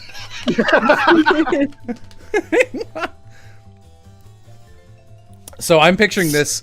This is the older Cinnamon Josh. Let's do Cinnamon Josh, like, before she's about to retire. Like within the year. So this is old lady 60s, 70s Cinnamon Josh. Cinnamon Josh is a plagiarist. I mean, yeah, she's a criminal. It's not a surprise. Cinnamon Josh, last Josher of Cinnamon. Right. So, okay. Boss design for me these days, I have just been permanently colored by the efficacy of stuff like Kingdom Death and just the idea of if player does X, then boss does Y. I think is just such an excellent way to keep action economy like in balance without having to give them several turns if you don't want to. Mm-hmm. I still think giving them several turns is valid and should be common practice. Yeah. But I always like to think of a couple of X and Ys. I have a couple ideas for this, and I think most of them are, I was supposed to say non-Euclidean, not even a little bit the word I was looking for. What's the term when you can't do both things? You have two options, mutually exclusive. Mutually exclusive. That's it. Yeah. Oh, Rhea, can I request a sketch of Cinnamon Josh in boss form as older? Doesn't have to be fully realized sure. like this one. Yeah, I think this one's like pretty much finished. There's nothing much else I can do with it, so yeah, I can Old do a Cinny sketch of Josh, older they one. called them. And then they're like, no, it's Cinnamon Josh, you can't shorten it. Okay. So, I think it would be really fun to have an entirely controller arena-based boss fight where Cinnamon Josh does that pantomime ability, and the whole arena is littered with like traps, like glass shards or fire or acid, and either every round or when certain things are prompted, she just moves a couple spaces and all of the players move with her at the same time in the same direction. Yeah. I think that's pretty fun. Because then, you know, it gives them like it would be like at the start of every turn, there's like some kind of indicator, like she's gonna move left and then right, or like she like mimes with fingers the direction she's gonna move. And then you get to pick, like you get to decide like, oh, do I want to get closer? Could be an invisible wall maze. You know, do they get a saving throw? No. The saving throw is move before she moves you. That is the beauty of stuff which is like fucking like Final Fantasy style like warning sign stuff. If you're telegraphing it, they don't need to make a save. It's just you had your chance, you know. Yeah, very very new age boss design. I can't say no to Dance Macabre. It's hard to say, but I see it. I see the vision. At the start of every turn, Cinnamon Josh. My pronouns?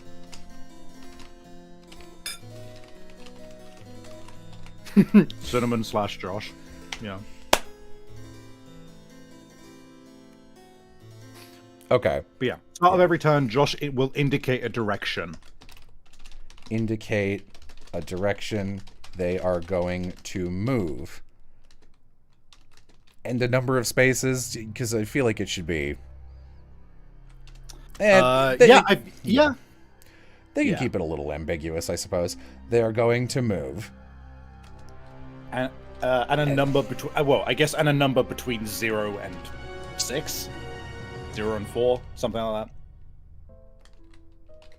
A number. A direction and a number. This. Oh, whoa.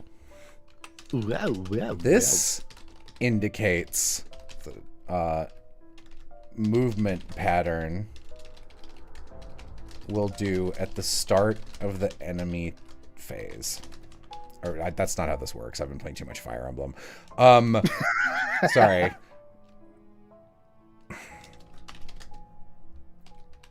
So on their turn. Or just at the top of their turn, whichever, or like at the top of the round. If it's at the top of the round, it should trigger at the end of the round, and if it's at the top of their turn, it should trigger at the beginning of their next turn, just to make sure there's an entire round. Yeah, I mean, we don't need to write that kind of clarification on a boss sheet. Players aren't seeing this. Indicate a direction and a number.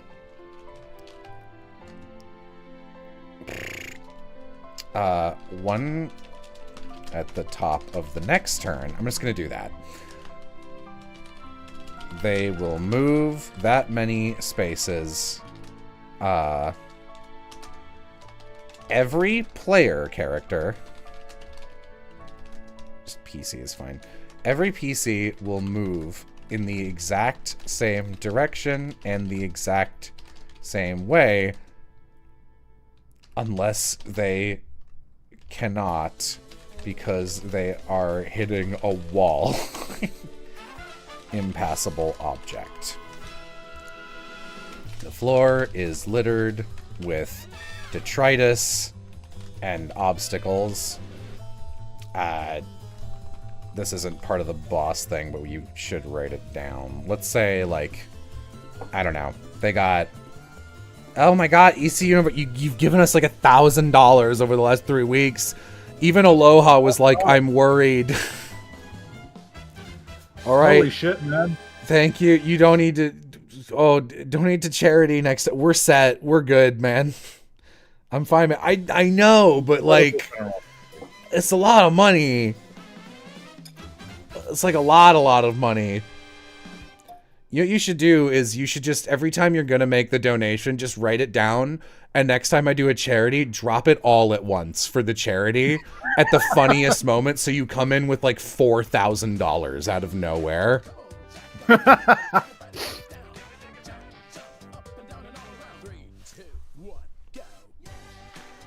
Just absolutely annihilate. You see, I'll do that anyway. No. Okay. Littered with detritus and obstacles. Every time the players step on something dangerous, they take damage. The players must position themselves accordingly to avoid damage. And then... So here's how I see this fight working. I'm seeing... I don't want to do... This is too similar to Marrow. So I don't want to do, like, guards guarding a museum or something like that. It's too similar to cops. And I think... Rival thieves? Yeah, maybe like you're both going for the same thing. You're fighting over something, etc., etc. So basically, I'm picturing that they've got the drop on you, and there's a bunch of like glass walls, mime walls in like a museum or something. And you're fighting each other for it. But they're a little ahead of you, and they've set traps, and they're like, I'm gonna get you. Like, you know, it'd be fun, honestly, if there were, like, lasers and, like, security lasers, so they keep getting you into the traps that were set for them. Let's do security. Maybe there's, other spooky artifacts around that if you knock them over and break them, it summons weird spirits and shit. So, and I'm picturing a phases fight. So I'm picturing this just happens until players can get close.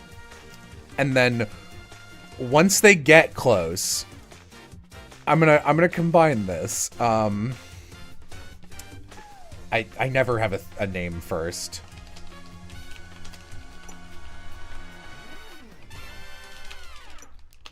Okay. Dance, mime, cob. Continue. The top of each turn. On Cinnamon Josh's turn. I have a better way to phrase this.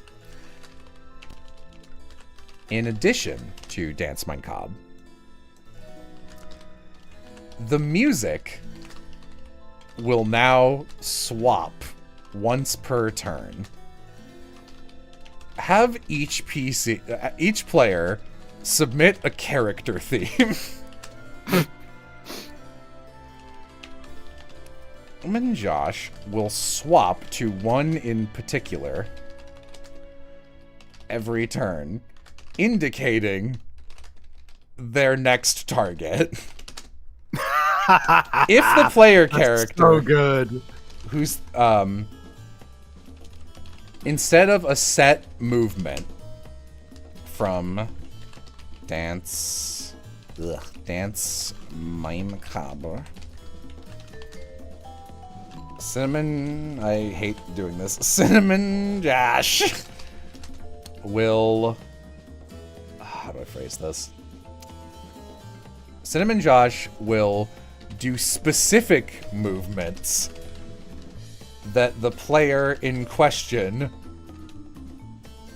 the bethemed player, the bethemed one, the bethemed player will have to mimic exactly. Josh can walk a player back and forth over the same hazard multiple times, so long as the boss has enough movement. So basically, Dance Macabre is a fairly avoidable obstacle. Like, hey, just make sure you end your turn in a spot where this won't be a problem. Walls do not hurt. Then, in the second phase, either like once Josh has taken damage, or maybe just like once they've been approached, or at a specific amount of turns, you can pick whatever you want. And then you'll probably have to change it as your players fuck with you and ruin all your plans. I like the idea of, hey, you still all need to position yourselves, but also this one character is near spikes. I'm gonna walk back and forth 3 times and hit them on the spikes over and over and over again.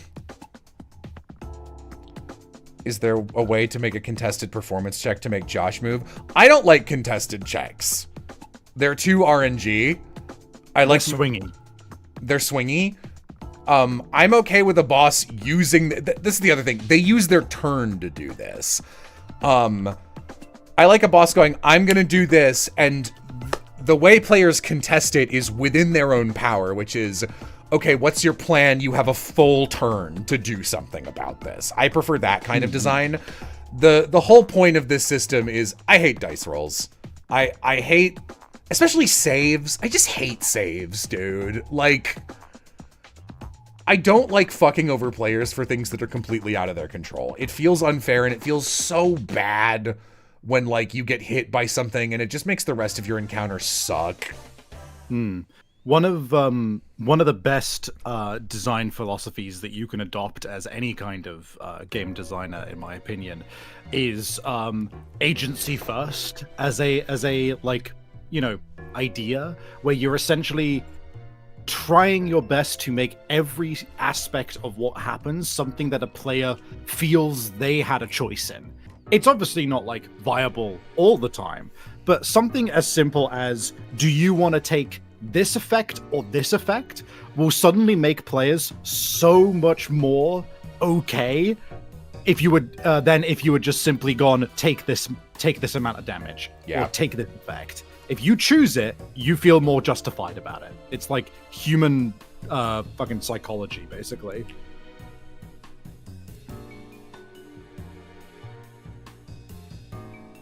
Isn't that what healers are for? To cleanse debuffs? Healers are for healing. And they keep you up longer. I don't know. I like a healer using their turn to just heal damage that you took makes more sense to me than I just don't like debuff effects. I hate the idea of getting fucked over by something out of your power. I've seen too many players have an awful time for reasons like for things they had no control over, so I'm always real hesitant. Stuns especially, I think, are one of the most egregious examples of that. Stunning a player is just like inexcusable. Okay.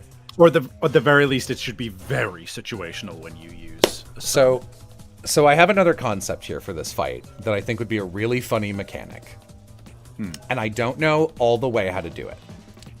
So, Okay.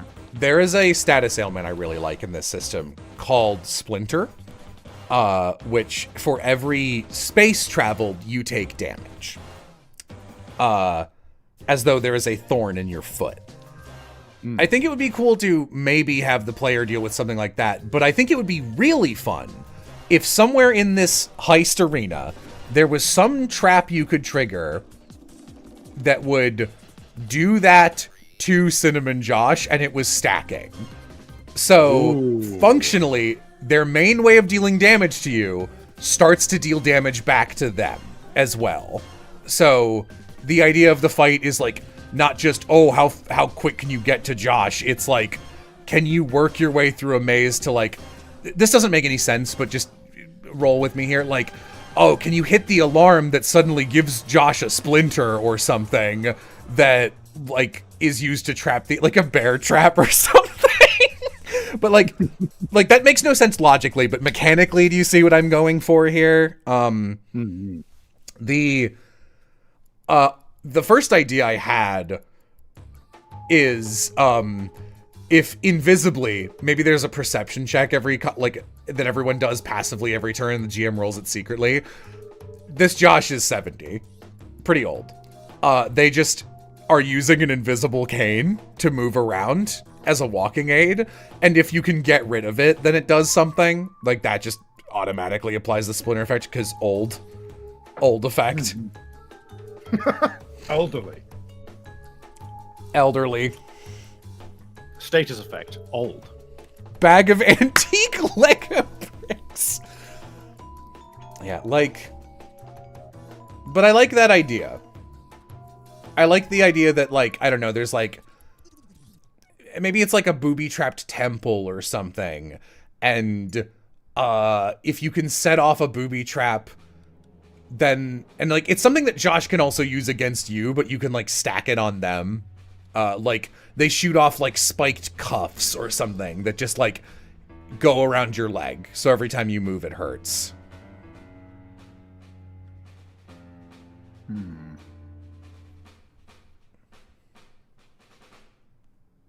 Maybe if you're in a temple, maybe it could be like some kind of like curse effect where like the person who quote broke an item is the one cursed with the splinter, but throwing it at someone and breaking it over their head technically counts as them breaking it or something. That yeah, like we have the exact mechanic. I just need the flavor. How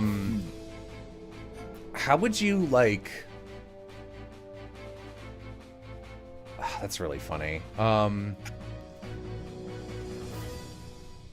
Yeah, let's go with temple. Let's go with the temple.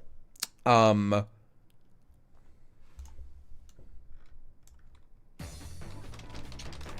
you know what? Actually, this would give a lot of opportunities for fun shit. We could do a heist in the desert country capital of Rimshot, which has a bunch of like high-end, it's got like casinos, it's got like a bunch of new age bullshit. I really like the cursed idea. That's like very easy. Curse jars.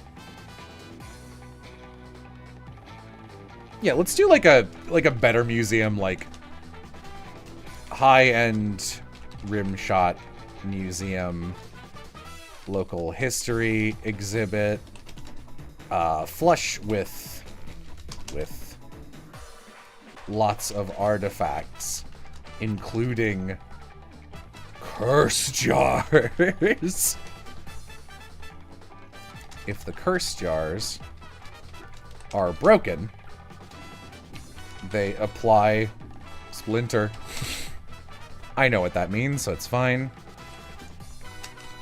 For every 5 feet traveled with a splinter,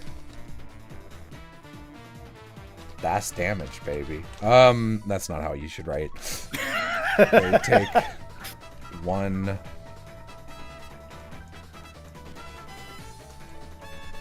of damage.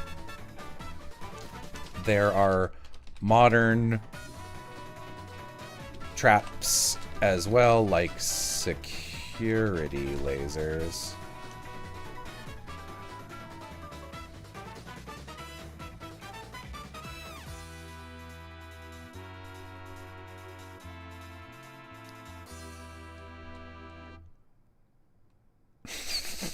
Some lasers are security lasers that prop other traps.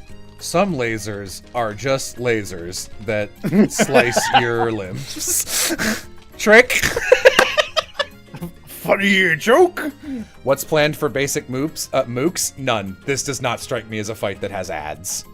No. When you've got this much going on in terms of like environmental shit, that would just complicate shit. Can players duck and jump as they're being moved by Josh or no? I feel like no, right? Because you're mimicking their movement. Yeah, like it doesn't make sense that only your legs would mimic it. I mean, I imagine that, like, if you have an anytime which is applicable, you could use it, but, like, that is explicitly an ability at that point, which, you know, you are spending stamina for, so I feel like that would make sense. But, yeah. Just writing down ideas. Cursed Mirror, where if you pick it up, you get to control Josh for a turn. I'm just thinking.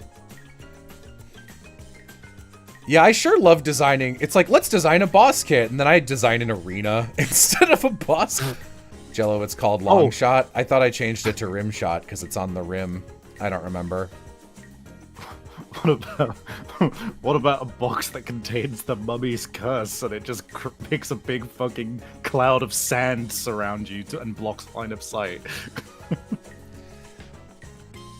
I don't want to deal with the line of sight shit. I think it should just work.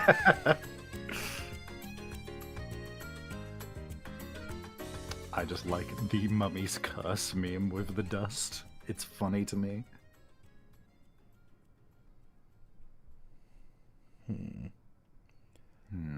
This is such an arena design. I'm trying to think of, like...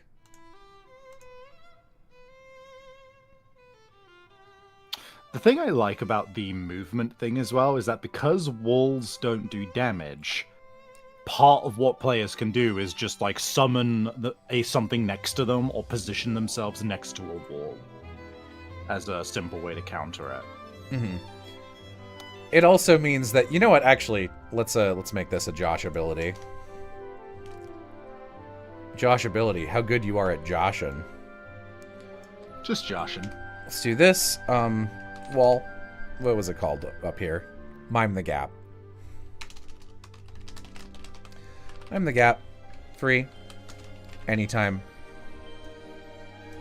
Once per round. I need to start doing this. Once per round.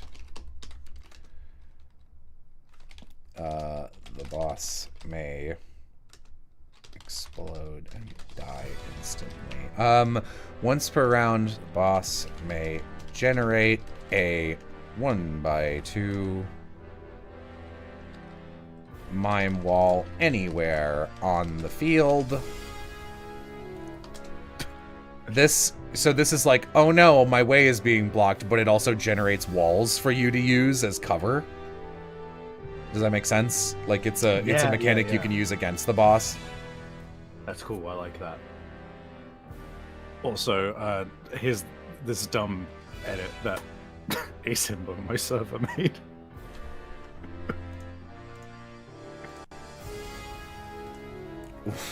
What is this an edit of? A bottle of wine. It's Cinnamon Josh. Why is it called... Oh, alright. Is there a wine called Josh? I guess there is.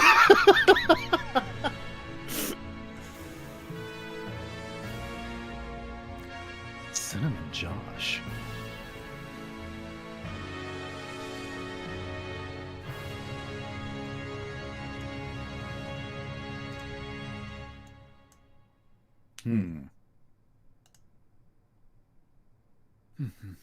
So this is extremely environmentally based. Yeah, there's like, this is one where it's like, a lot of the design is the map rather than like pre-thinking. I'm trying to think what else you could do.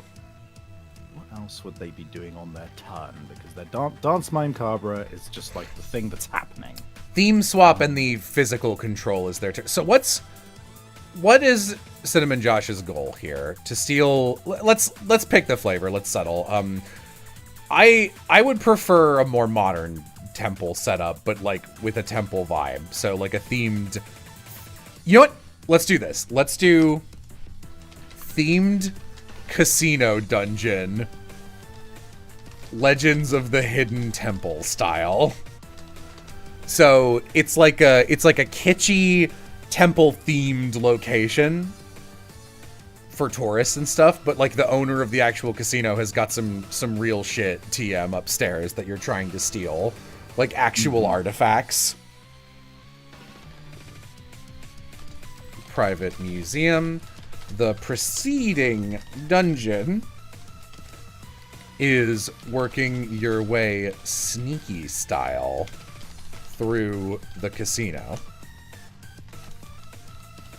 On the penthouse floor, you must deal with they who are known as Cinnamon Josh. ZJ is... I know, I'm just tired of typing it out. Cinnamon Josh is a menace. Is attempting to steal... What item? What trinket?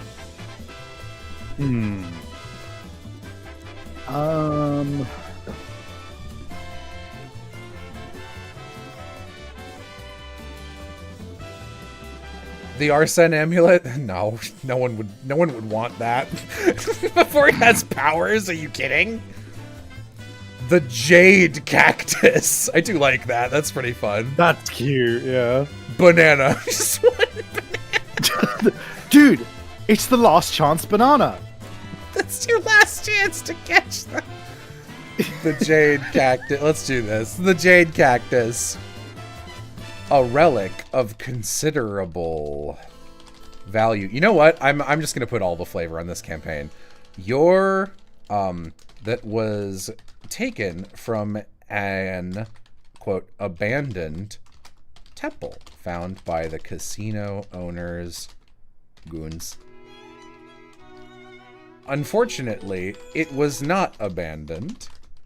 Your party is a group of whims, which, if you remember from the other stream, are those, like, deep blue secret desert agent people who control all the temples and shit. And you are seeking to get your fucking cactus back! I like that. I like that. Retrieving a cultural relic that is actually yours is that makes you a good guy. Like yeah. But now Josh is here. Great. Great. If Cinnamon fucking Josh gets their hands on this thing, it's history. And I don't mean in the way that it is currently.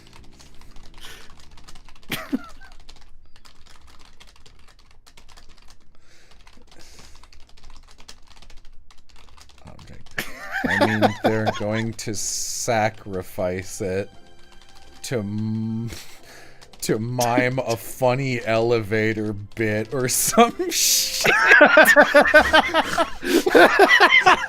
Oh my the god. The stakes have never been higher. Oh my god. I love this. It's like the dumbest motivation of just like, why are you doing this? Funny. Check this out. Walks down the stairs and it fucking vanishes into the air and it becomes dust. Wait, if the amulet isn't genuine gold, is Ramsey actually a terrible appraiser? Oh yeah, he does say it's genuine. I guess it is gold. Whatever. I don't remember.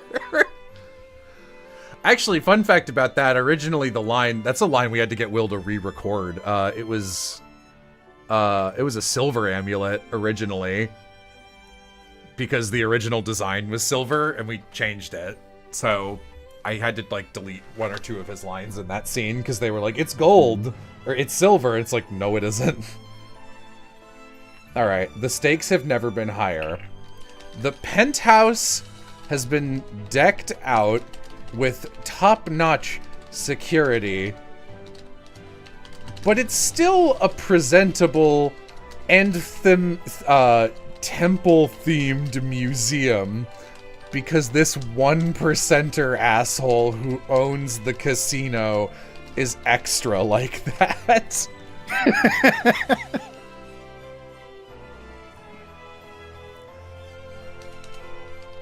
Lots of glass walls, some of which are mimed, some of which are real.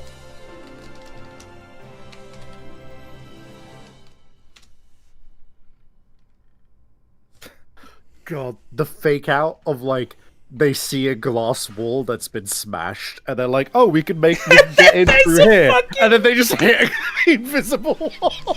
Some glass walls were real, were smashed by Cinnamon Josh, and then replaced by an invisible fucking mime wall. They're so annoying to fight. I'm gonna lose it. You all have my full permission to steal this as your one-shot campaign idea. Yeah, okay. Traps. This is a good theme that's playing right now for this. God, that would suck. Have you ever like walked into a glass door? That shit ruins your day, man. It feels pretty bad, yeah. So annoying. Like, there's a real chance that, like, I'm sure eventually when this is done, I'm gonna at least need to run, like, a really basic, maybe just, like, I didn't make maps, it's just, like, doodles on a white background, kind of, I need to see if the mechanics work campaign. I'm sure I'm gonna run at least one-shot when this is done, and it's, like, very real possibility that I might, like, use some of these ideas as the one-shot idea. Hell yeah. My sister once ran into a sliding glass door and she shattered. Like, your sister shattered? Like, she ran up and just cracked into 100 pieces. I'm so sorry for your loss. Oh my god. Oh my god. Traps. Okay. Miracle. That's funny. Someone... Paz, you do art. Can you draw that? It's your sister, Mara Solomon. Oh my god. Right, Traps. So, is it worth adding, like, actual, like, I don't want to add guys, but should there be, like, a time limit? There's already enough going on in the fight, because I'm thinking, like, if you trigger a laser, it alerts guards. It doesn't, like, slice your legs off normally, right? Traps. Broken glass from the glass walls on the floor deals 3 damage for walking over it. What else could reasonably be? Pool in the middle of the room. But it's a weird, rich asshole pool. Oh my god, oh my god, oh my god. Okay, wait.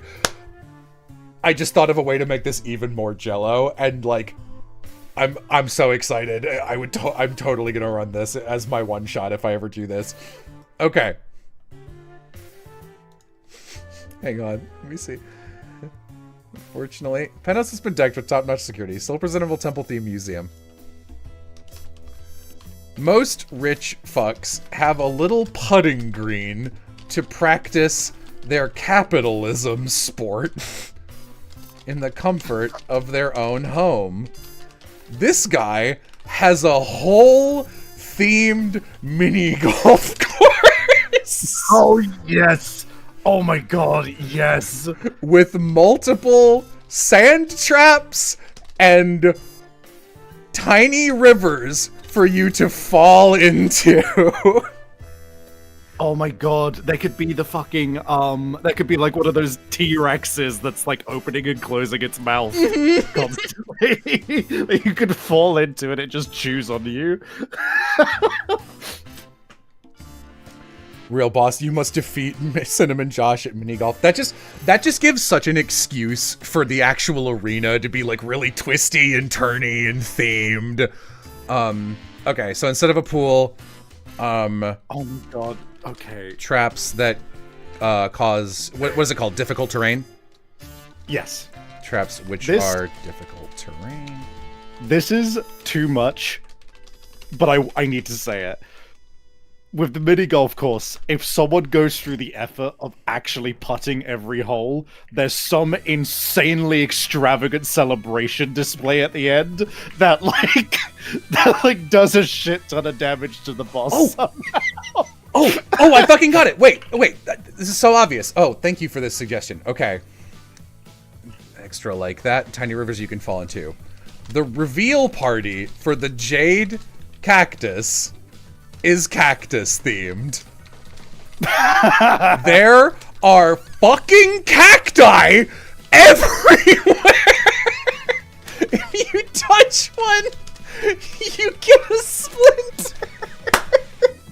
There we go. We fucking got it. We got it!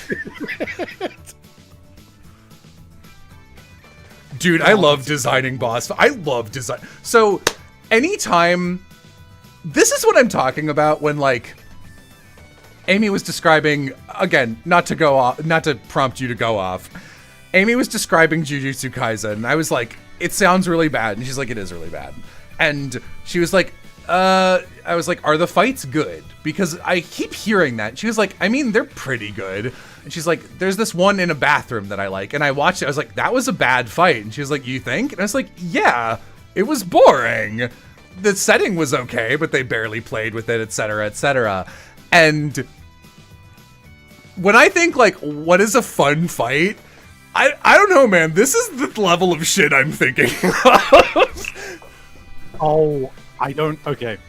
I do need to talk myself up a little bit here. Okay. Because I feel like you'll get a kick out of this. I recently finished running a one-shot in D&D 5th edition for my friends as a little break from our big serious roleplay game.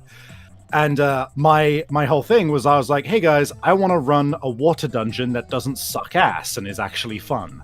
So it was based in like a aqua machinery mechanist floating fortress, right?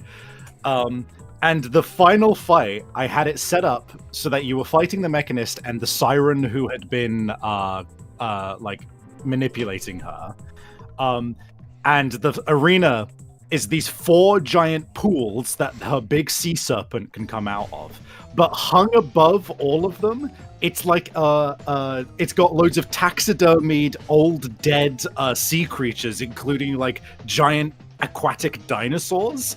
And in various lockers around the room, you can find scrolls of animate dead and use them on the giant dead animals to like summon giant jellyfishes and squids into the battle. It was fucking awesome, and I will pat myself on the back for that one. Okay. Is this too much? I think it's probably too much, but I'm sitting here and going like, this is a really funny setup. Why doesn't Cinnamon Josh just smash out the window and then mime stairs or a hang glider and fly away? So, okay, which fuck's tiny rivers you fall into? Touch one, you get a splinter. The jade cactus itself is the centerpiece. It is currently locked up, glass onion style, behind impenetrable glass.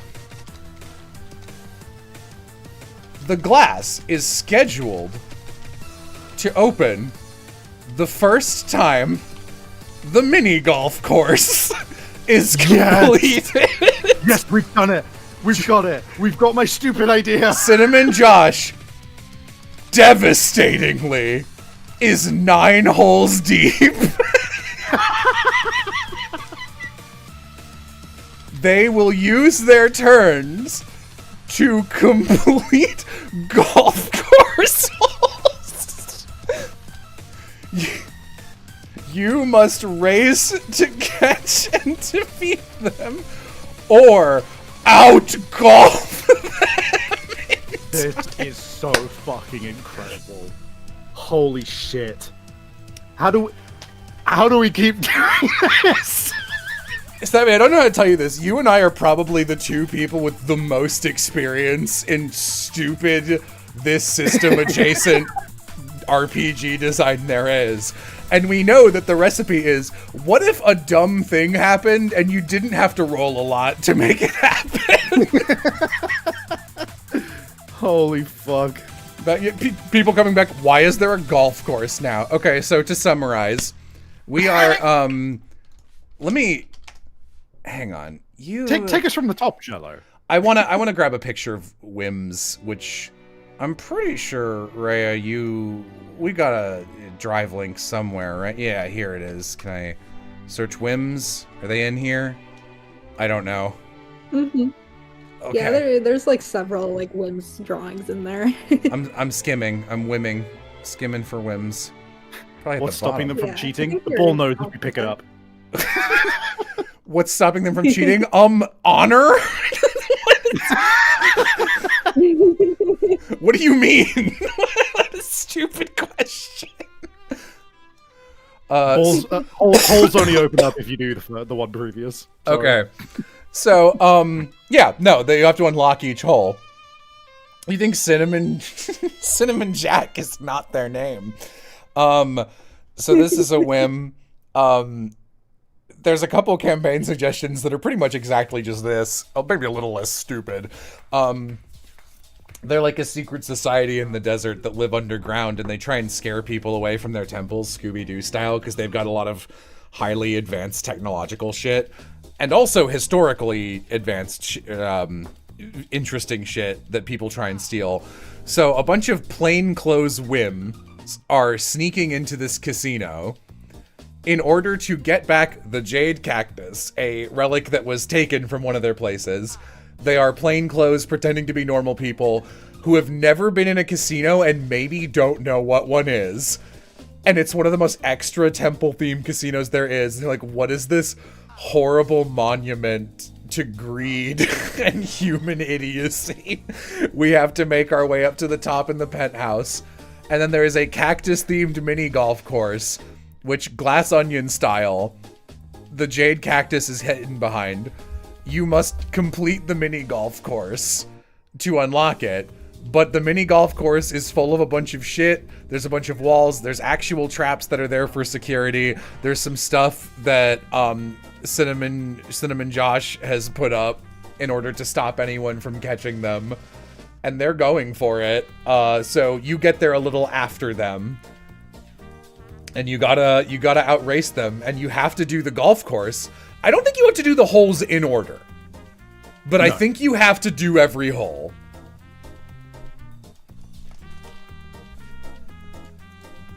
You must complete all the holes of the course. The course knows if you are cheating and trying. Let me phrase this. It doesn't matter how you do it, but an RFID chip golf ball must enter the hole of each course. The order does not matter. You can get as fucky with it as you want, but golf also must be golfed. Golf must be golfed. Also, like, if somebody's gonna try and be like, oh, it's impenetrable, but I'm just gonna teleport the cactus out of the fucking case, just make it imbued with an epithet as well. Yeah, just fuck it. Just fuck it. Yeah, just fucking, just make it so it's just like, no, it doesn't. It also stings you. If you get to a boss arena, like if you have a player who gets to a boss arena, like casino cactus mini golf dungeon against a gentleman thief, and they go, I want to skip this, again, you invited the wrong person to your game. I'm just throwing that out there. Sometimes there is a lot of satisfaction and a lot of like genuinely very cool experiences to be had in like players really putting together their mind power, really planning. There's a story from Brennan Lee Mulligan that goes around on YouTube Shorts about him coming up with this really cool archer character, and the players just put in like a solid hour or two into a proper plan that would just fuck them, and they were meant to be a campaign spanning villain. And like in that case, there is like, okay, cool, like you have derided some joy from, you know, having this cool experience where you have circumvented a plan I had. That's very different from, I'm going to use my one ability to immediately trivialize this encounter. Like that is being a poor sport. And like, there are times where it's like fun to do. So like, when Aram, a million years ago, we played, Aram hosted a multi-stream team race through the old, famously mean dungeon Tomb of Horrors. Then the next year made his own spin on it called Tomb of Horses. And there's a really mean room with a puzzle in it where you have to succeed a bunch of checks going through basically an evil McDonald's play place obstacle course. to get something on the other side of an impossibly thick glass wall, but Chula had a character who had a specific spell called Shatter, which destroys glass. It's the only thing it does.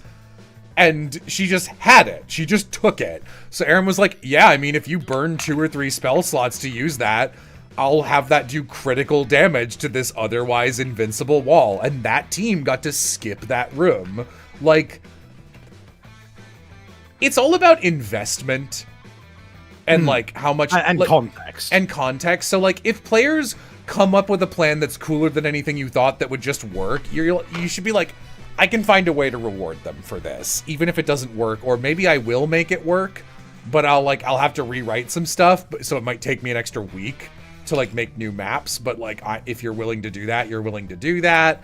And like, if someone spends if they spend like 9 turns setting something up, like obviously you don't want it to fail, because then it's like, well, now you've just done nothing for 9 turns and you've wasted your time. And that sucks. So like, even if they roll back, that's why I'm always just like, you don't even need to roll. Like, if you roll a 2, I'm gonna give it to you. Like, I don't give a shit. Yeah, also, like, I know this doesn't make a lot of sense, but which of these do you like better for flavor? Because obviously there's gonna be a bar up here, obviously, and there's broken alcoholic bottles. It's a fucking party room. You get the idea. Does it make more sense that you can disinfect a splinter using wayward alcohol, or if you enter water, you remove 1 splinter stack? I like the alcohol idea personally. Okay. Because then you could have like a bunch of places where there is like those platters that waiters will go around with, you know. But to further add on, right? The other thing to remember about the epithet system is that you are the person who is helping the players create their kits, if not just doing it outright yourself. So, generally speaking, you should be able to control what kind of abilities people have.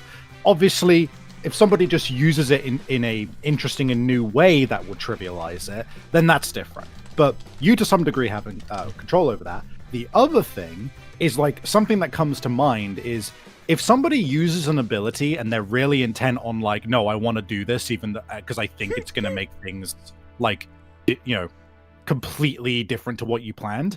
If the new plan is better, then just go with it. As Jello said, like I make the cactus sentient and now we have to convince it to come to us instead of her. So someone just being like, you can cheat at the mini golf course, but each turn you hold the ball while on the course. You gain a stack of splinter. I'll do you one better, but good instinct there. Or out-golf them in time. The golf ball is also cactus-themed. In that it is a giant ball of spikes. If you pick it up to move it, you take 10 damage per turn. You hold it.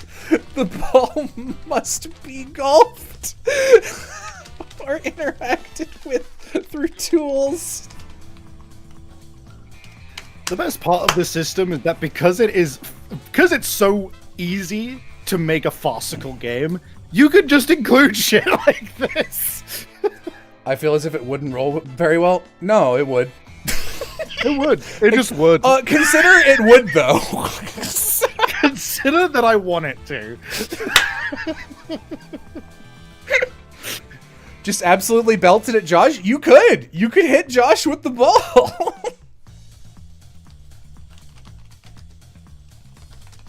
Nothing's stopping you. Just grab the 9-iron and fucking absolutely go for it. This sounds odd. Like, I feel like I've succeeded in design. Like, this happened with Marrow too, where I was like, well, now that we've designed this, I really want to play this boss fight, to be honest. Yeah, anyway. Okay, so we absolutely have the flavor of this fight. We got so much flavor.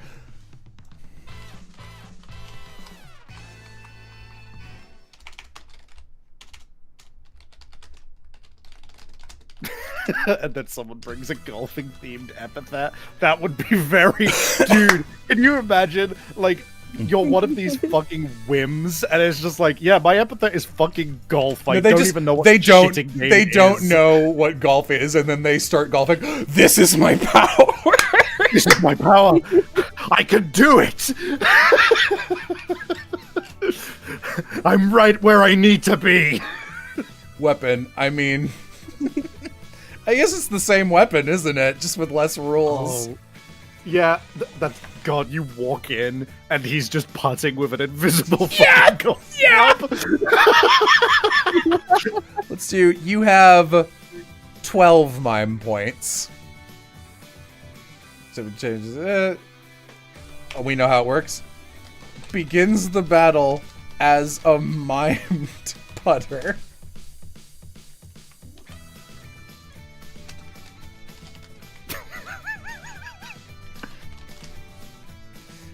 Fuck. I can't get over the image of that. That's so fucking... It's a great image, right?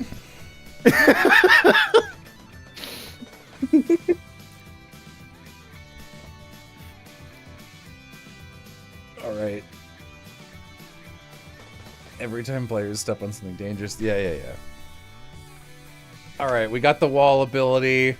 We got the copycat stuff. Oh my god. Okay, wait, I've got a really specific one. This is useless, except in exactly this boss fight.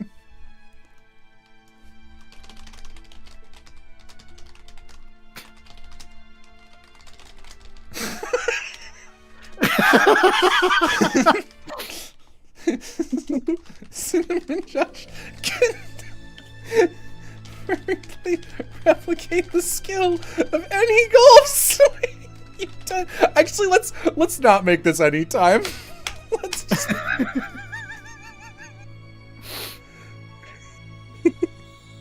My Mayan? Holy shit. That's so good. And then they can probably copy your ability, right?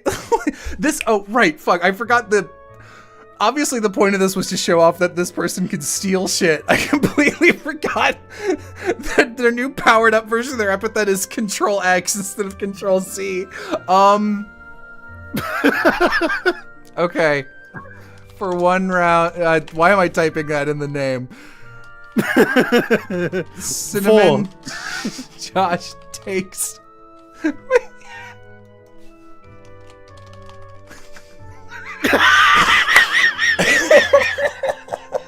Oh, that's so stupid.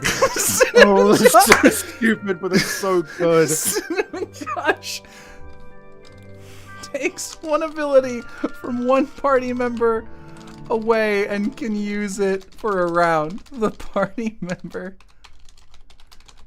in question loses their ability. It can be meaner than that, but I don't want it to.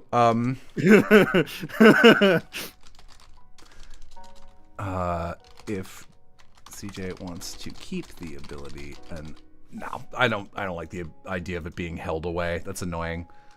Yeah. Cannot keep any given ability 2 consecutive turns in a row. How about that? Yeah.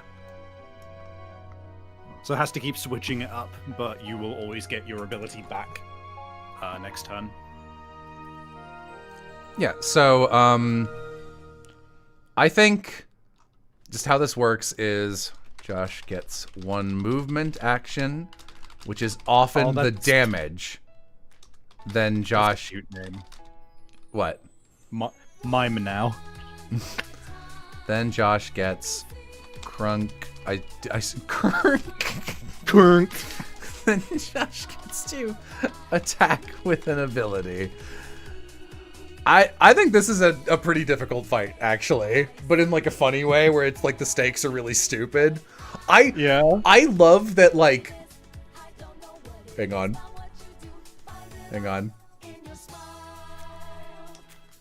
Until the players are really close, CJ will prioritize golfing above all else.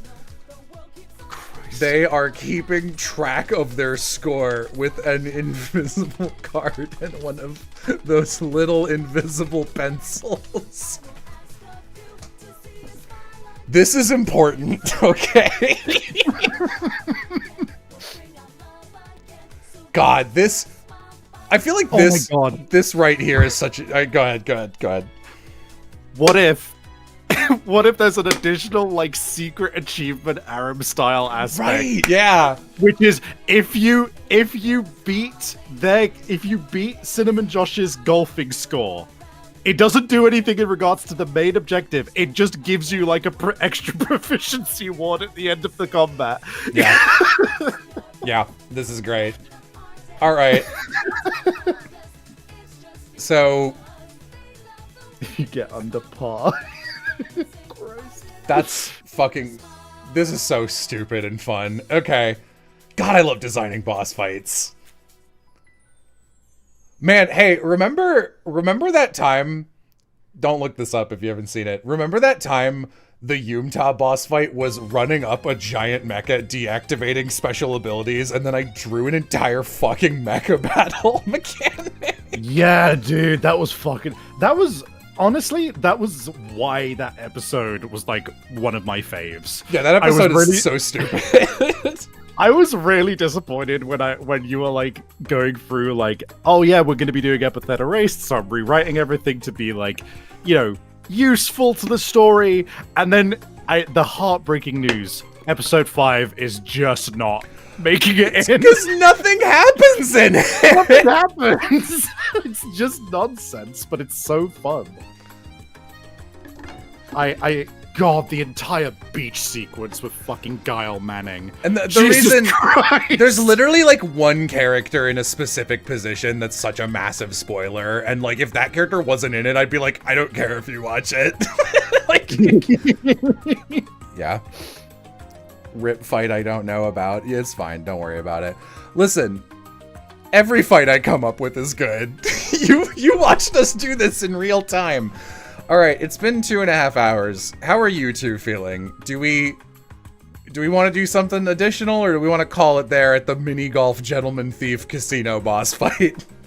I mean, I'm fine one way or another. I would like to see if it's easy for you, Rhea. I would love to see at least one color costume change, palette swap. Oh yeah, that's true. Just merge all the layers and do that. change the hue. Just do a hue shift and it'll look fucking terrible. Oh my gosh, let's get those what is it, like gradient map? I can like probably Yeah, try gradient that. map. Gradient map would Oh be my it. Yeah. gosh. Thank you for the, Yeah. I'm just gonna guess, Czechoslovakian kroner? Is that what that is? I have no clue. That is a red donation, which means it's a lot. I don't know how much that is. Hold on. CZK to USD. Looks like about $62. That's still a lot, actually. Yeah, that is. Yeah, $63. Okay, it is Czech. I was right. Oh, I didn't. For some reason, I didn't notice the little accents on her boots. Those are cute. Oh yeah. Yeah, I think someone in chat gave me that idea, so thank you, person in chat. Yeah, they're cute. I like that a lot. All right. Mhm. Well, I'm fucking obsessed with this boss fight. They, she, or they, them, any pronouns. I love that more than this is the old version, this really is just like, here's me when I'm femme and here's me when I'm mask. Yeah, Diamond Jack to Blackjack. That's what I see. Cinnamon Josh to Cinnamon Jack.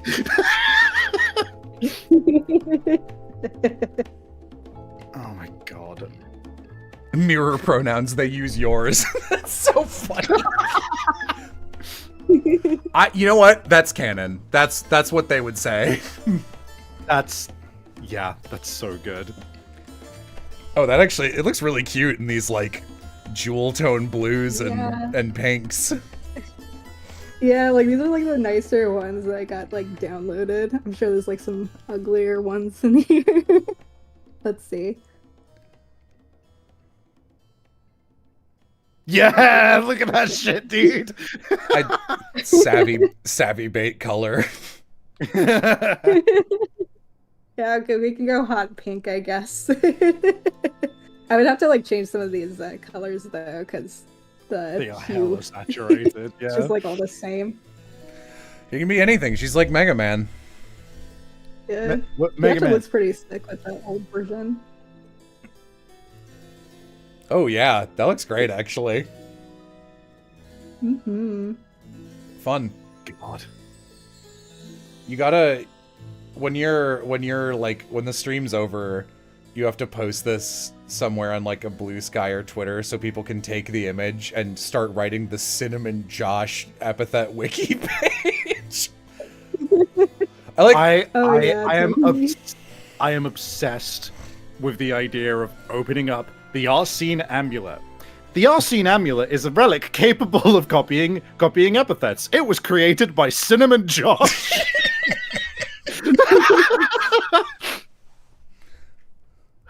Fuck.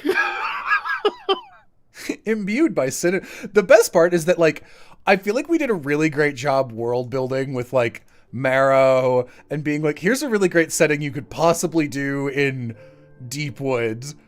Setting that is built for the TTRPG and will not be visited in this context at any point in Epithet Erased whatsoever. This is all for the TTRPG. And this concept, infinitely stupider, way more ridiculous. It's like, oh no, this one's hard canon, actually.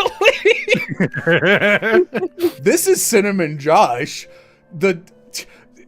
Now you have something to put on your Epithet Erased iceberg images. Epithet At the bottom, Cinnamon Josh. Cinnamon Josh mini golfing for a cactus. I also love the way that you phrased. Oh, well, I say the way that you carried on with my thing of the fucking if they get their hands on this thing, it's history, and not in the fact that it's a historical artifact. They're gonna use it for their mind powers to do a stupid elevator bit or some shit. That fucks me up. Yeah. Can Cinnamon Josh could just make a lot of arson amulets? No, because like you would be able to if your epithet was like, I would say something like the Arsene Amulet, which is just functionally a complete duplicate of your own power permanently into a magical item. That would cost like 80 Pokemon levels and a lifetime of, like an above average lifetime of skill.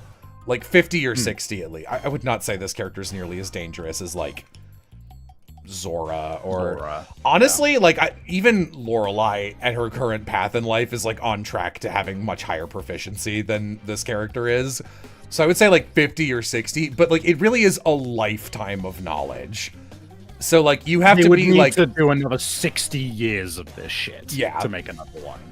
So yes, they could, and the idea is literally when you make it you forget how to use your power. Like, all of the ability, all the muscle memory, all the know-how, it's fucking gone. It's like if you spent your life being like a blacksmith, and you were like, I made the blacksmith tongs that if you hold them, you become a good blacksmith. Like, the instant you do that, you just don't know what the fuck to, like, you have no hand-eye coordination for it anymore. You're a complete novice. The novelization of the first season covers this, because I was actually pretty proud. This is one of those things that shook out in like a way I was like, oh, that feels purposeful, but it was kind of a happy accident, which is it's introduced through Mara's self-narration, because, you know, she's talking about the amulet, and like it even before then it's like, yeah, it's an amulet, it's imbued, here's what imbuing is, and then Mara goes like, personally I would never do that. You'd have to be such an idiot to spend all that time with your power only to throw it away. And I'm like, that's kind of fun that you get that little insight into her mentality, because like the objective right thing for her to do is to just get rid of her own power. But she's like, no, I worked too long on this. I'd rather steal someone's healing ability and bandage my own problems. Even though like it's a much more immediate and practical solution, just be like, get this off of me.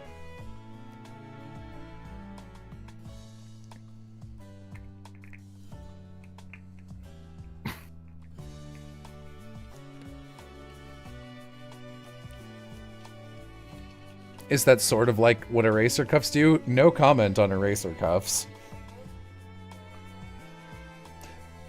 I think maybe Rhea is one of the only people who knows how those work exactly. Maybe. I feel like I probably told you. I think I like forgot. Mm-hmm. I mean, I'm pretty sure I do too, which is why I am not saying shit. Yeah. I'll just type this real quick.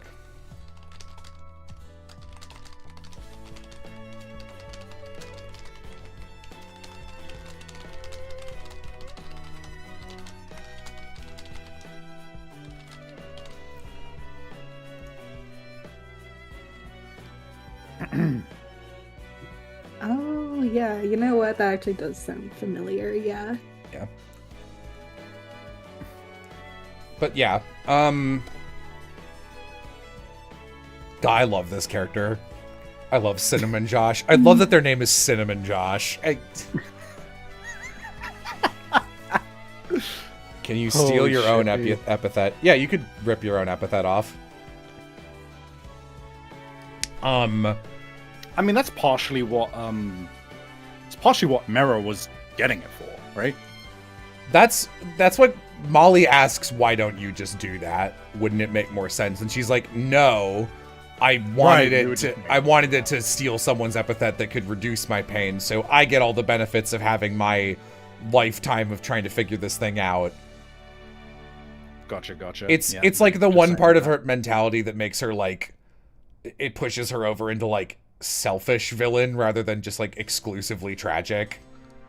Because she could just do that. It was absolutely an option.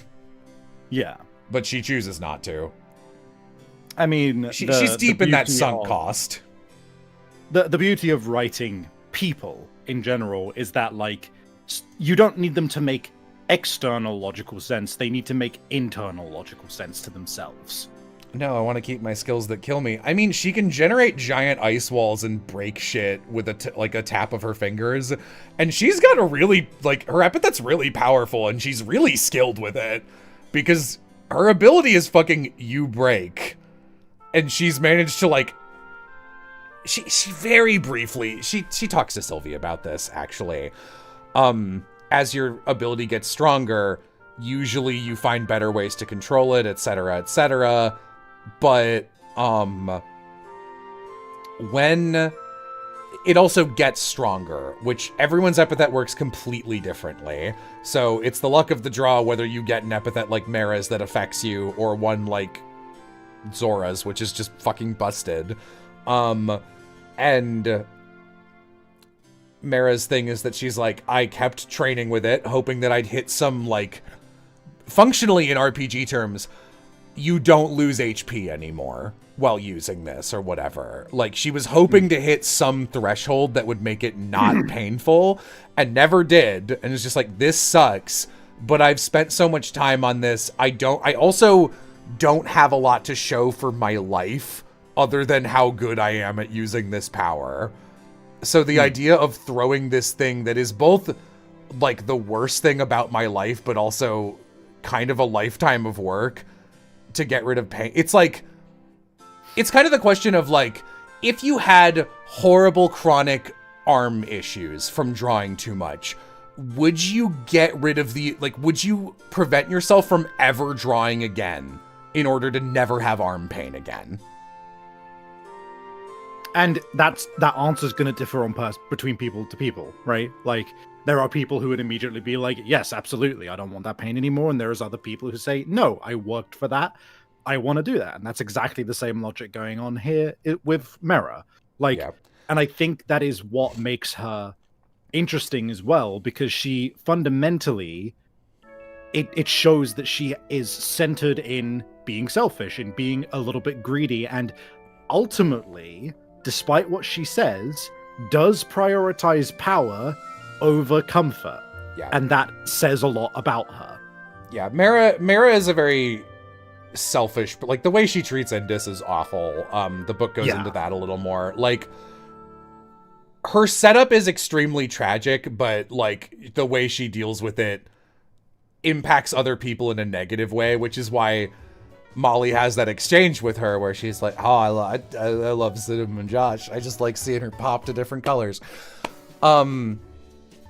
It's why Molly is like, why don't you just do that? And you can't, like, I know it sucks and it's unfair, but like Molly's whole thing is this like over the top, overwrought self-sacrifice that is also unhealthy, and that's what Prison and Plastic is about.